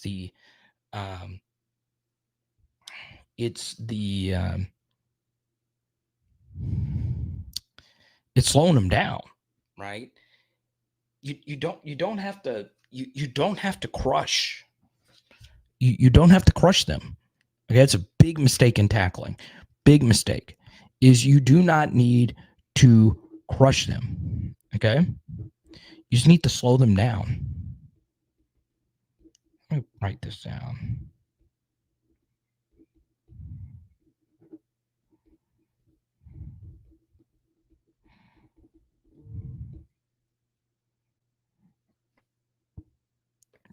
Okay. Jose, welcome to the channel. LD88. Nothing wrong with jumping in late, my brother.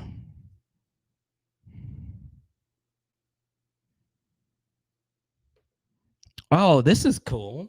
I've had a few of these come in.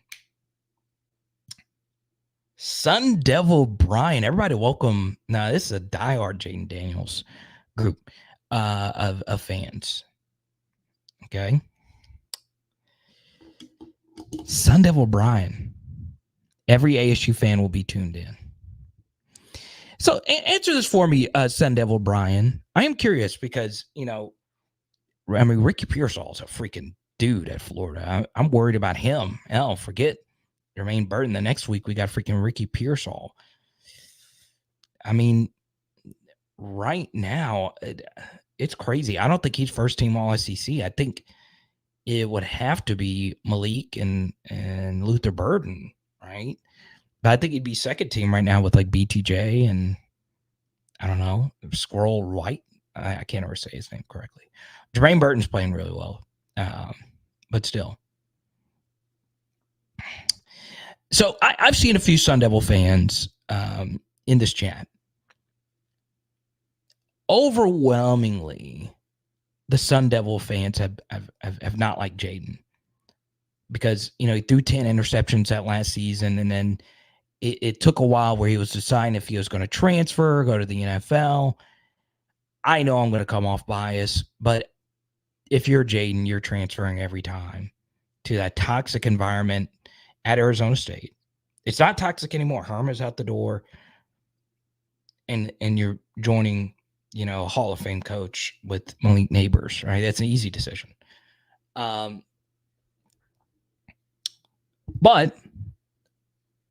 I would say probably 4 out of every 5 Sun Devil fans sent me warning messages about Jayden, and that's fine. I want people to give me, the honest feedback, right? But yeah, I like Al's new coach, right? The OC. Where was he the OC at before? And I think it was Oregon. His press conferences are elite. I like that. I like seeing that. Okay. That's what I was thinking, DJ. Did they still like Jayden? That's crazy. Let's go to Dwayne, a late recruiting question. What's up, Dwayne? I appreciate all your support, Dwayne. You are definitely one of the biggest contributors. Thank you so much, man. I think we flip a few more guys. It's Bama week, and Dwayne, this is nothing to get your question at all. Okay. Y'all don't understand how fun it is for me to do a near 2-hour live stream and not even think about recruiting, right? I didn't get into this to break down recruiting. Okay. Even though this has been the best recruiting week we've had in a while, right? We lose Andre Evans. I know it sucked, but let me go on a little rant here, Dwayne, about the recruiting. So,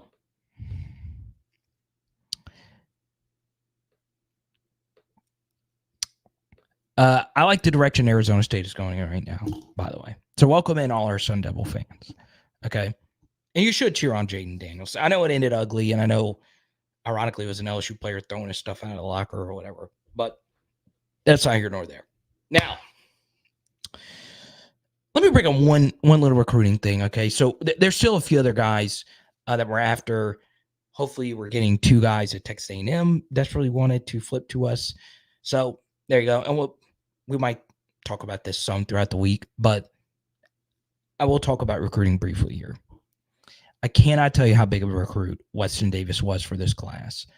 And this very well could end up being the biggest recruit in this class. Okay.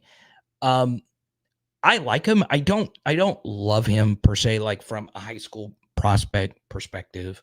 Like I did, Emory Jones, Lance Hurd, and obviously Will Campbell. But I like his athleticism. I like that, he was close to picking LSU earlier this year, and he ended up picking Texas A&M, and he said, I don't want to be a part of a dumpster fire, so he's coming to LSU. Great stuff. But I think he's going to be a really good player for us. So Deion Sanders yesterday had a very interesting press conference, okay? He said, God, I need to go get some guys to go protect my son. I got to go.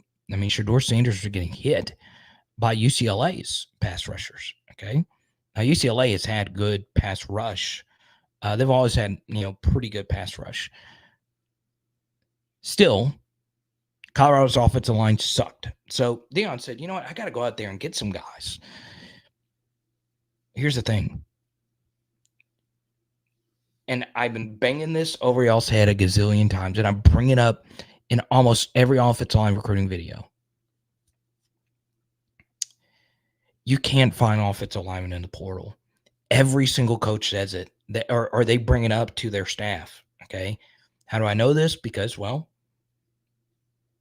sources, okay? And this in LSU, this is just throughout college football. Everybody wants to go get offensive linemen out of the portal. They ain't there. They're not there, y'all. They don't exist. They don't. Okay? You've got to develop those guys out of high school. All right? So, there are some receivers that I think LSU is about to flip in our direction. All right? And I like those receivers. Draylon Miller is someone I like a lot. Okay? I already got a few breakdowns for when he picks LSU. So, Draylon, hurry up and pick so people could see these great breakdowns I've done on all your high school film if you're watching this, because I love you, man. And Terry Bussey is another guy that LSU's trying to work on. And then, of course, we got some 2025s we're after. All right. Weston Davis was so big for us. We really, really could use that one, and it came in a right time. All right. It really, really, really did. Now, next thing.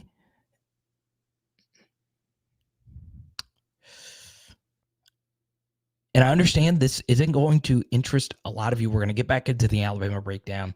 But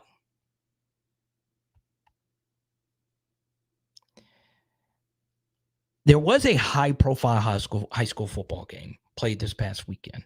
All right. Duncanville, which is becoming LSU, going up against DeSoto. All right. And DeSoto won. But Decorian Moore, big game. He wasn't available in the first half. Only played in the second half. Had a few nice grabs in this one. And even though they lost, freaking Caden Durham was him again. Okay. Just wanted to point that out. Now,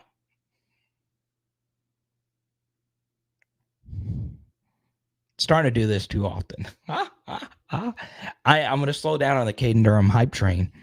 He's good, man. He is good. If he adds the proper weight, folks, he's got wheels, man. He's fast, right? Like you can't. It's impossible to run like him. Okay, Christian. Relaford's an amazing athlete too, and he's committed to Texas A&M. And obviously, I will not talk about the other A&M commit that I've been asked a lot about as a potential flip, but it would be nice. Okay, so obviously we're trying to flip them, right? The last A&M commit we flipped to LSU turned out to be one of the best players in LSU. I won't say history because his career's not over, but he's turned out to be pretty big for us. Okay. And quite a few of the guys that we have lost to A&M have turned out to be good players for them. So these recruiting battles are important when it comes down to these A&M recruits. But yeah, Weston Davis was huge. It's a really good question, Dwayne. Really good question. Now,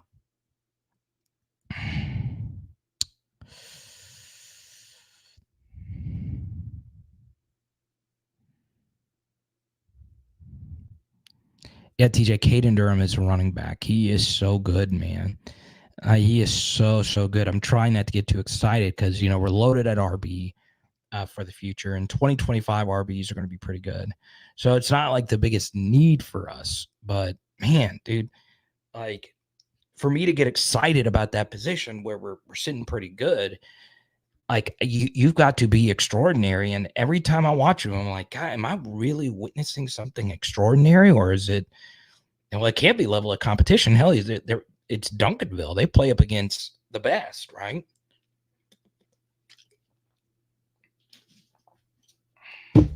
He's good, man. He's good. Now, I've really appreciated.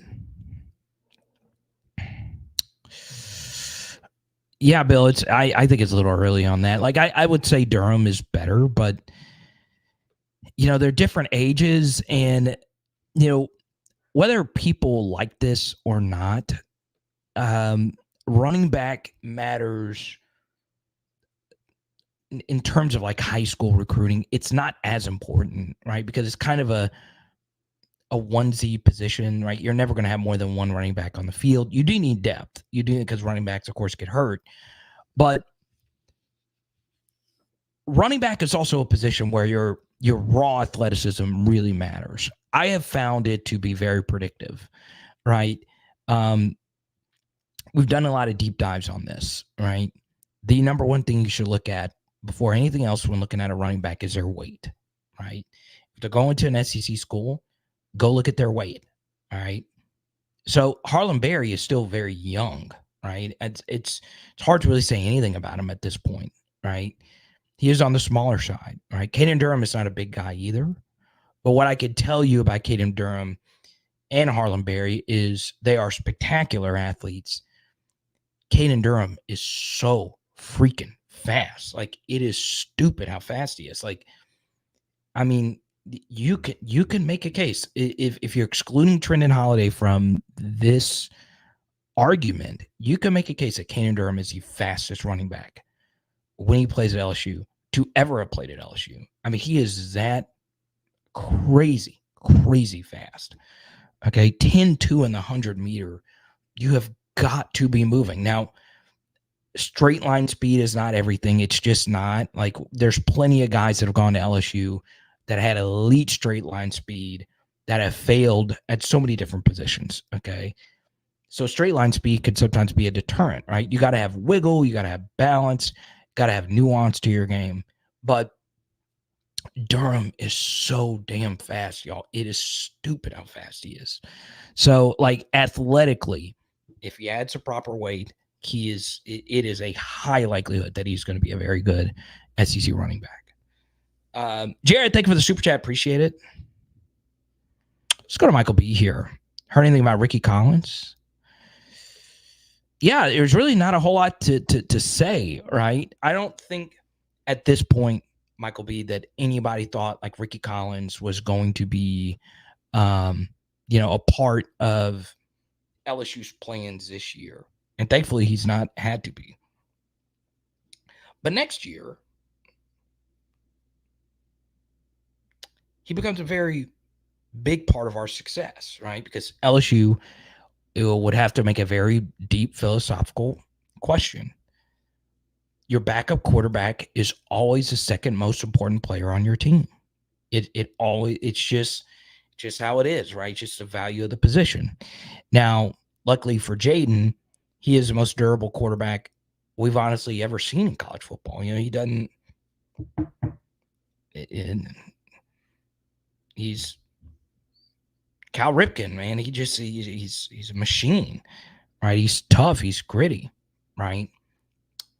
So, still, with that said, life is so much easier when I put my head down on my pillow, knowing that Garrett freaking Nussmeier is a drama-free, big-time backup quarterback, okay, who everyone likes to be around.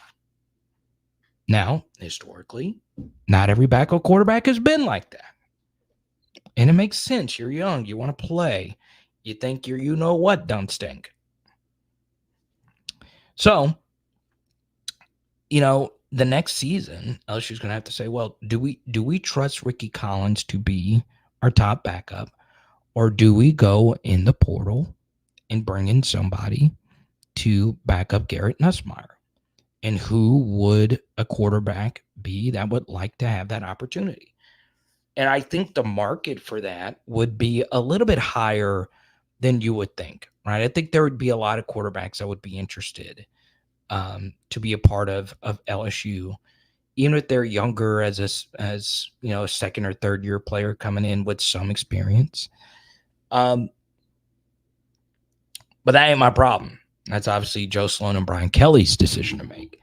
But yeah, it's the spring is going to be very key for Ricky. It really is.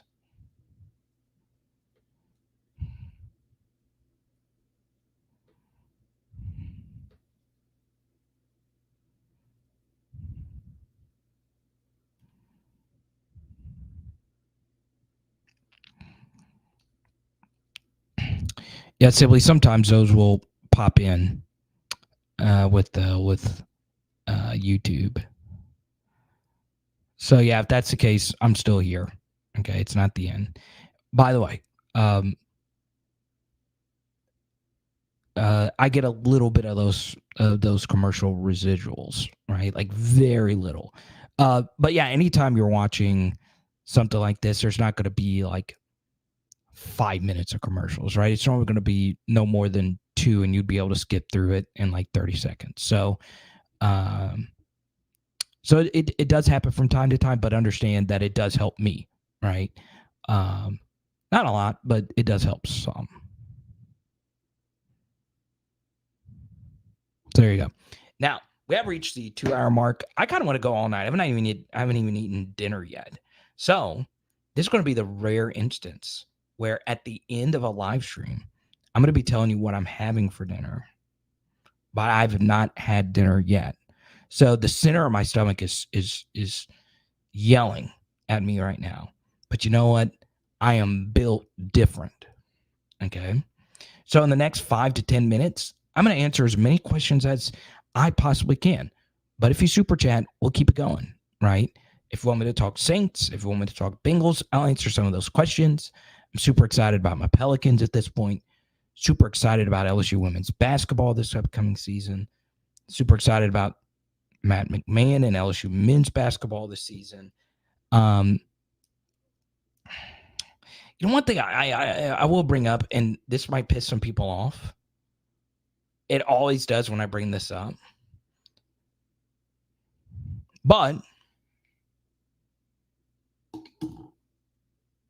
if Brian Kelly or anyone is watching this, so I've seen some of these SEC basketball teams play exhibition games.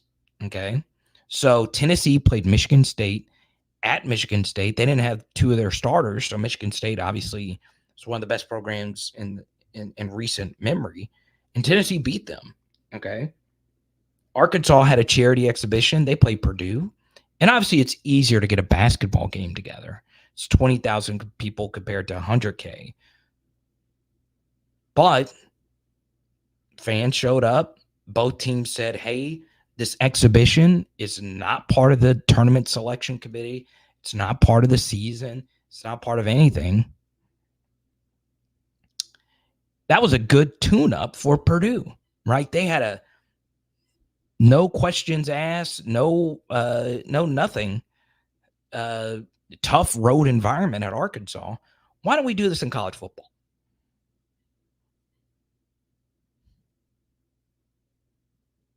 Okay. Why don't what's the problem with one exhibition game to start the season? So if I'm LSU, do you really want to go in raw, pause, versus USC? No protection of playing a first game to see when what your team might be able to look like?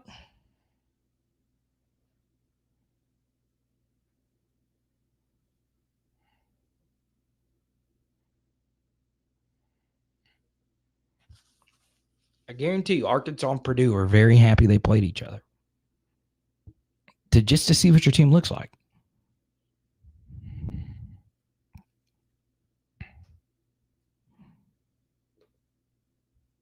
I like Colin Hurley more than Collins. Christian says. Yeah, I like them both. I'm obviously a big fan of Colin as well.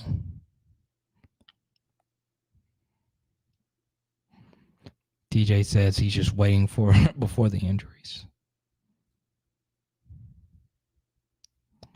Yeah, Carlos, I was going to eat before this, but I kind of lazed around at my parents' house and watched Joe Burrow and the 49ers. I y'all don't understand how happy it made me seeing Joe Burrow play at. That was one of the best games an NFL quarterback has played this year. Okay. Now, y'all can call me a hater, and that's okay. I don't dislike Patrick Mahomes. I don't. But like, I don't like it when people are like super diehard fans of multiple elites, right? Like, you know, you can like LeBron and like MJ, but I don't think you could be like a super fan of either one of them or both of them, right? And obviously this is a completely different like style of debate, but it's just how I am, right? You can't I don't think you could be a diehard Yankees fan and a diehard Braves fan or Cardinals fan or anything like that, right?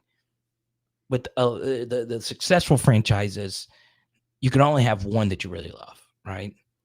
It felt good seeing Joe Burrow play really well and Patrick Mahomes not play so well. I'm just saying, all right? Call me a hater. That's fine. But and I'm a big Kelsey fan. And look, I owe Patrick Mahomes a lot, right? And he got Clyde a ring. He got Tyrann Mathieu a ring. Same thing with Brady, right? I'm a Manning. I like Manning more than I like Brady. I don't hate Brady. Brady got some of my favorite players' rings. He got Jeremy Hill a ring, got Kev Falk a ring, got Stephen Ridley a ring. So, I love just sitting around and watching Joe freaking cook. And he was freaking stupendously good today, right? Stupendously good. You got the QB draw. Joe Burrow on a QB draw gets my blood flowing, boy. It makes me think of the Clemson QB draw, the Alabama QB draw. Even though it wasn't a QB draw per se, it was a QB draw versus Auburn. Okay. Gets the juices flowing.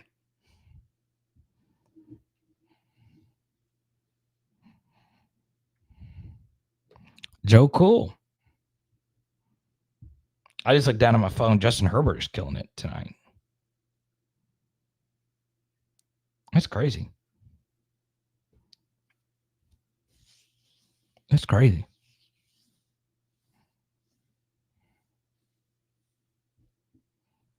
Joe Montana. Who here doesn't love Joe Montana? What movie is that from? What y'all gotta let me know. I'm not a big film guy. Joe Montana.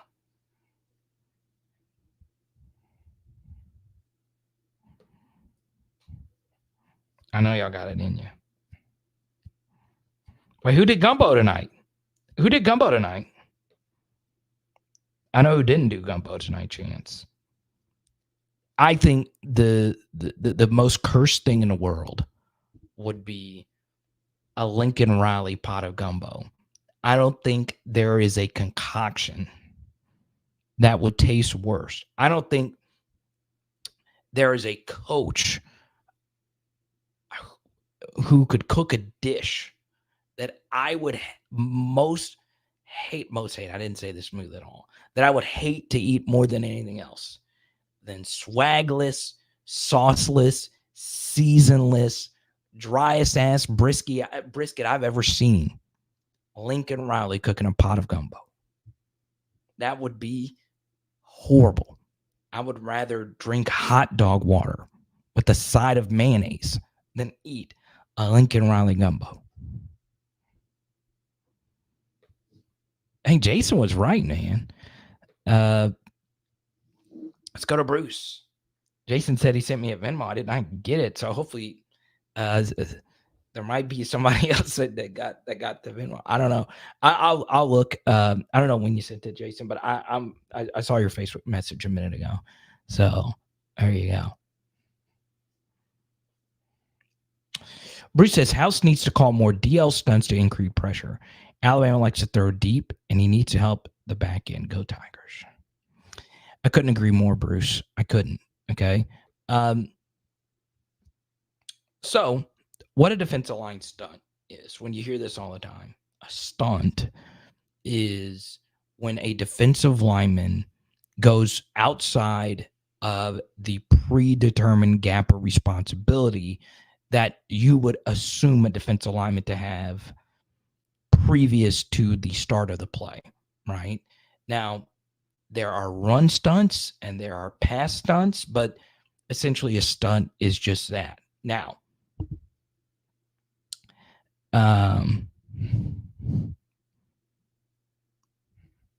do I like stunts? I do. Okay. A lot of people have different philosophy about stunts.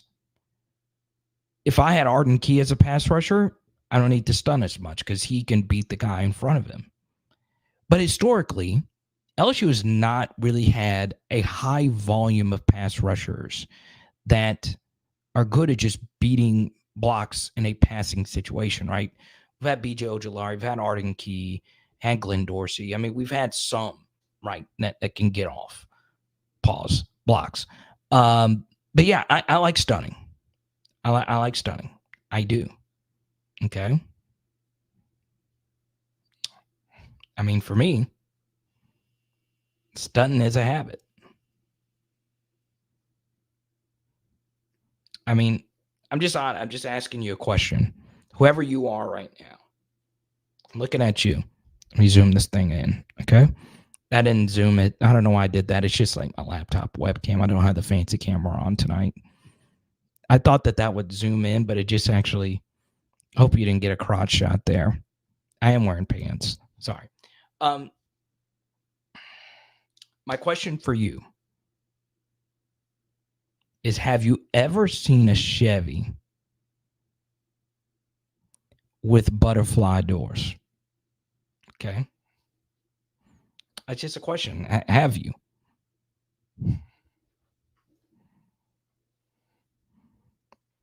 I'm just asking. Have you ever seen a Chevy with butterfly doors?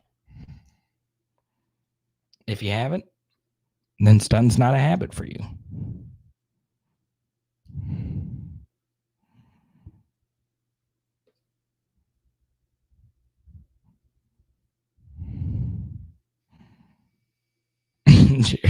Edo would be happy. Now, for those I got that reference, you're my kind of guy.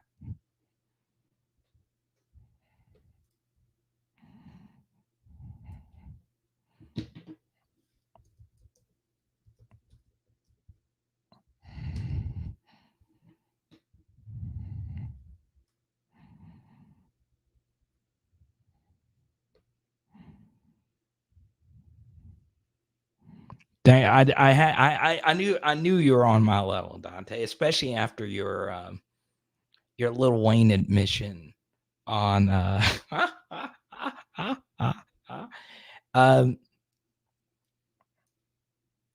have you a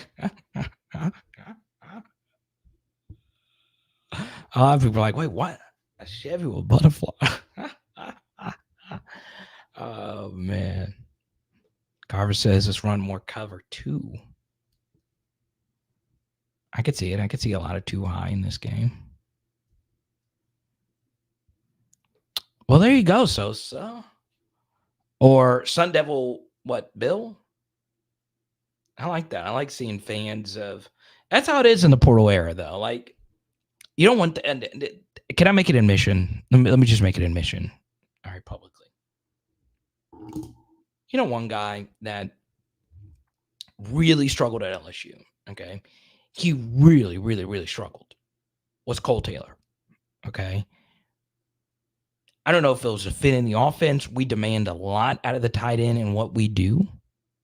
I don't know if it's a level of competition, but Cole Taylor is good on West Virginia, right? And I understand that, like, I was critical of him because he really struggled for us. But tight end is really hard. Like, it's really freaking hard to be good at tight end. Okay. And Cole Taylor's having a good season at West Virginia. I want him to succeed. I really do. I mean, we have subscribers that live in Grand Junction, Colorado. We do. So, yeah, you know, I have some friends that cover West Virginia, and I like the fact that Cole Taylor's having a really good season for them. And I kind of like that. You know, Cole Taylor makes the NFL. I'll collect his cards. I collect everybody's cards at this point. And Cole Taylor won us a lot of football games. Obviously, he won us a Florida game, and he's been a part of some other good victories for us. So, yeah, I like Cole. I do.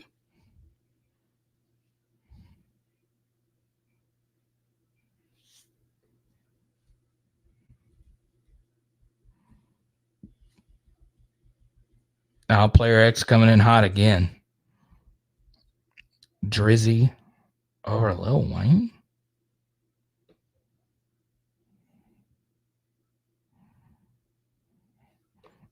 He's getting SMC. He's just doing that to get the chat fired up.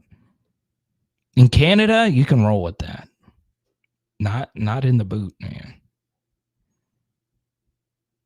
But I think most people would say Drake over Lil Wayne.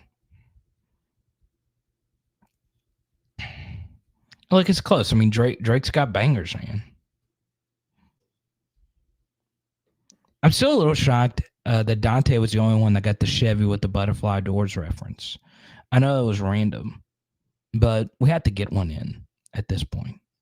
Okay? Who all was on that song? It was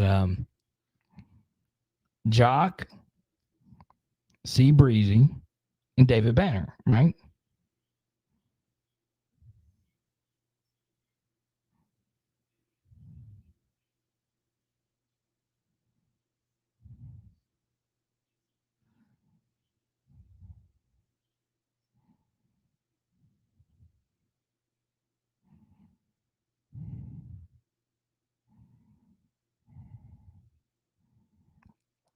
Ooh.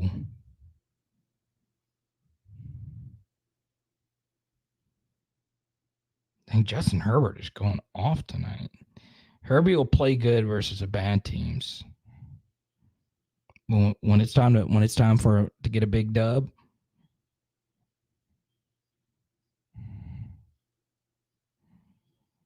Quentin Johnston doing something tonight?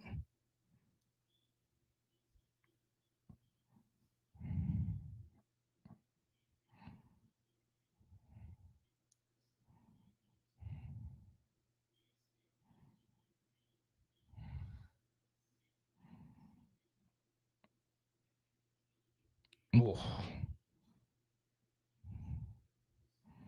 To let you guys know how my life is going, I had to start Joshua Dobbs in fantasy today. But guess what?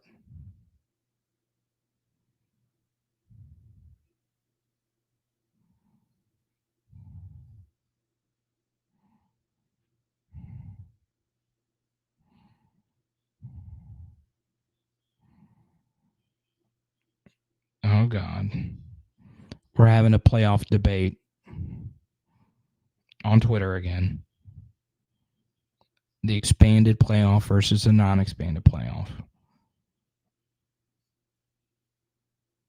Okay.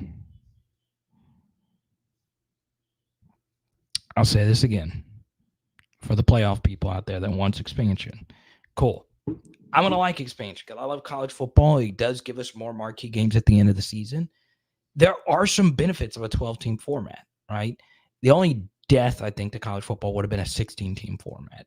12 is, I'm going to like it, right? I just think you're going to miss so much magic of the sport by going from 4 to 12, right?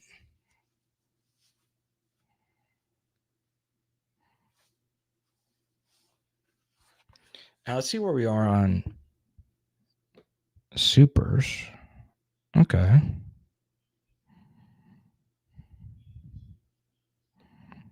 Let's get a few more in.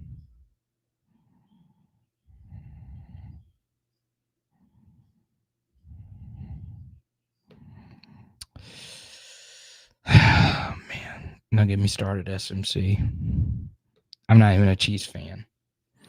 But I'm in like a pick'em group, and I was pretty confident on Denver covering today with Mahomes being sick and it being a lot of snow and it being cold. I was like, okay, it's hard to beat the same team twice in a year, even though the Chiefs beat Denver every year. They tend to struggle more in Denver. So I was like, okay, Sean Payton, it's hard to beat him twice. And then this morning, I changed my pick. I changed my freaking pick. And I never change picks, but I did.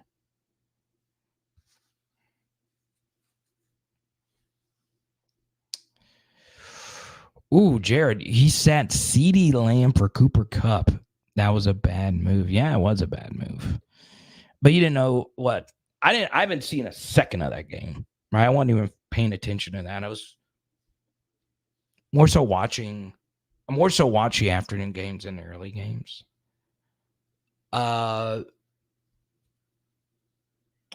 But yeah, I think in a vacuum, that's a fine decision, especially considering if you think Dallas is going to jump out to a lead. But I'm a big fantasy guy, by the way. Once again, if you are looking for somewhere to play some late season fantasy, and they are still doing signups now, you can go draft a team right now.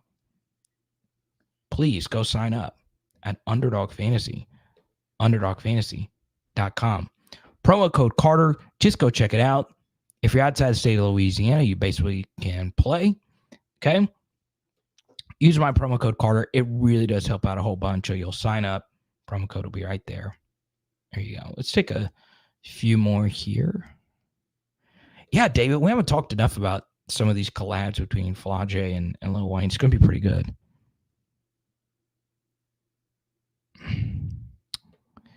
Yeah, FB doesn't see the YouTube chat, but they do see the chats I put up on the screen. Okay. Yeah, I saw CD went off. I didn't know it Cooper Kupp. I would have probably, Jared, started Cooper Kupp over CD Lamb. Simply because, they were going to be in a negative game script for a good portion of the game. The only difference here is Cooper Kupp is now the number 2 option in his offense, as weird as that sounds. And CD Lamb is a clear-cut number 1. But never in a million years would you think that there would be this type of disparity. All right.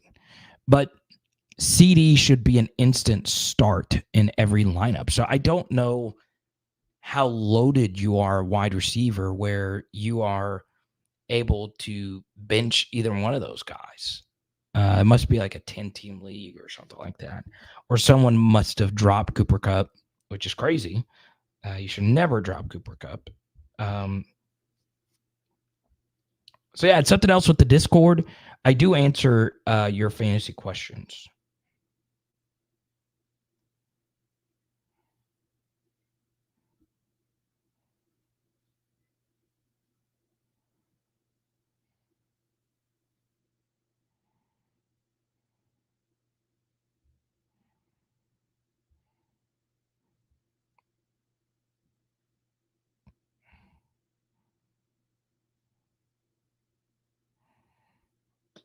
Let's see. Have you ever seen the Chevy with the butterfly doors?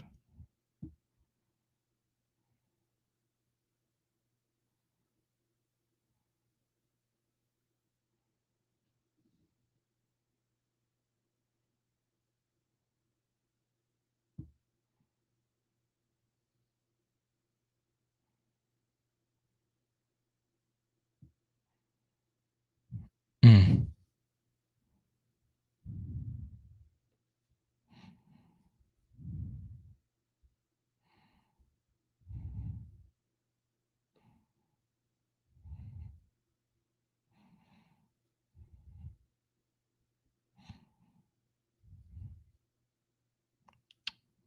All right, I will be chatting in the Discord. I got a bunch of cards to ship out tonight. So if you dropped a $20 super chat and you want me to actually send you a card, feel free to shoot me a message. I'm pretty sure I know each and every one of you. So there you go. Top super chatter of the evening goes to TJ. Thank you so much. Tyler, Seal, Jared, Bruce, Player X, Epic Shawty, otherwise known as Trent. Thank you so much. Big thanks to TJ.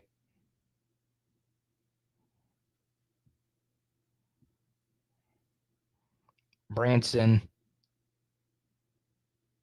There you go, Jason. I did get it. Appreciate you, Jason. Goes a long way, dude. Rick also with the super chat tonight. Thank you. Each and every one of you. I'm glad to call you all part of the PHL fam. Yeah, DJ, I saw you in here a little bit earlier. You're asking me about the Florida Gators. Yeah, DJ, it's kind of hard for me to end a PHL live talking about the team I hate the most. But truth be told, Florida's recruiting class is pretty good. We'll see what Lagway can do. There's a piece of me that thinks there's just going to be so much pressure on DJ when he gets there. But we'll see how he actually performs at the next level. So, yeah. I hate ending on a Florida question, though. So go Tigers. Jayden Daniels by 50. It is Power Hour LSU. Boom. And we'll see you tomorrow after the Brian Kelly press conference. And tonight we are doing some fajitas. Let's go.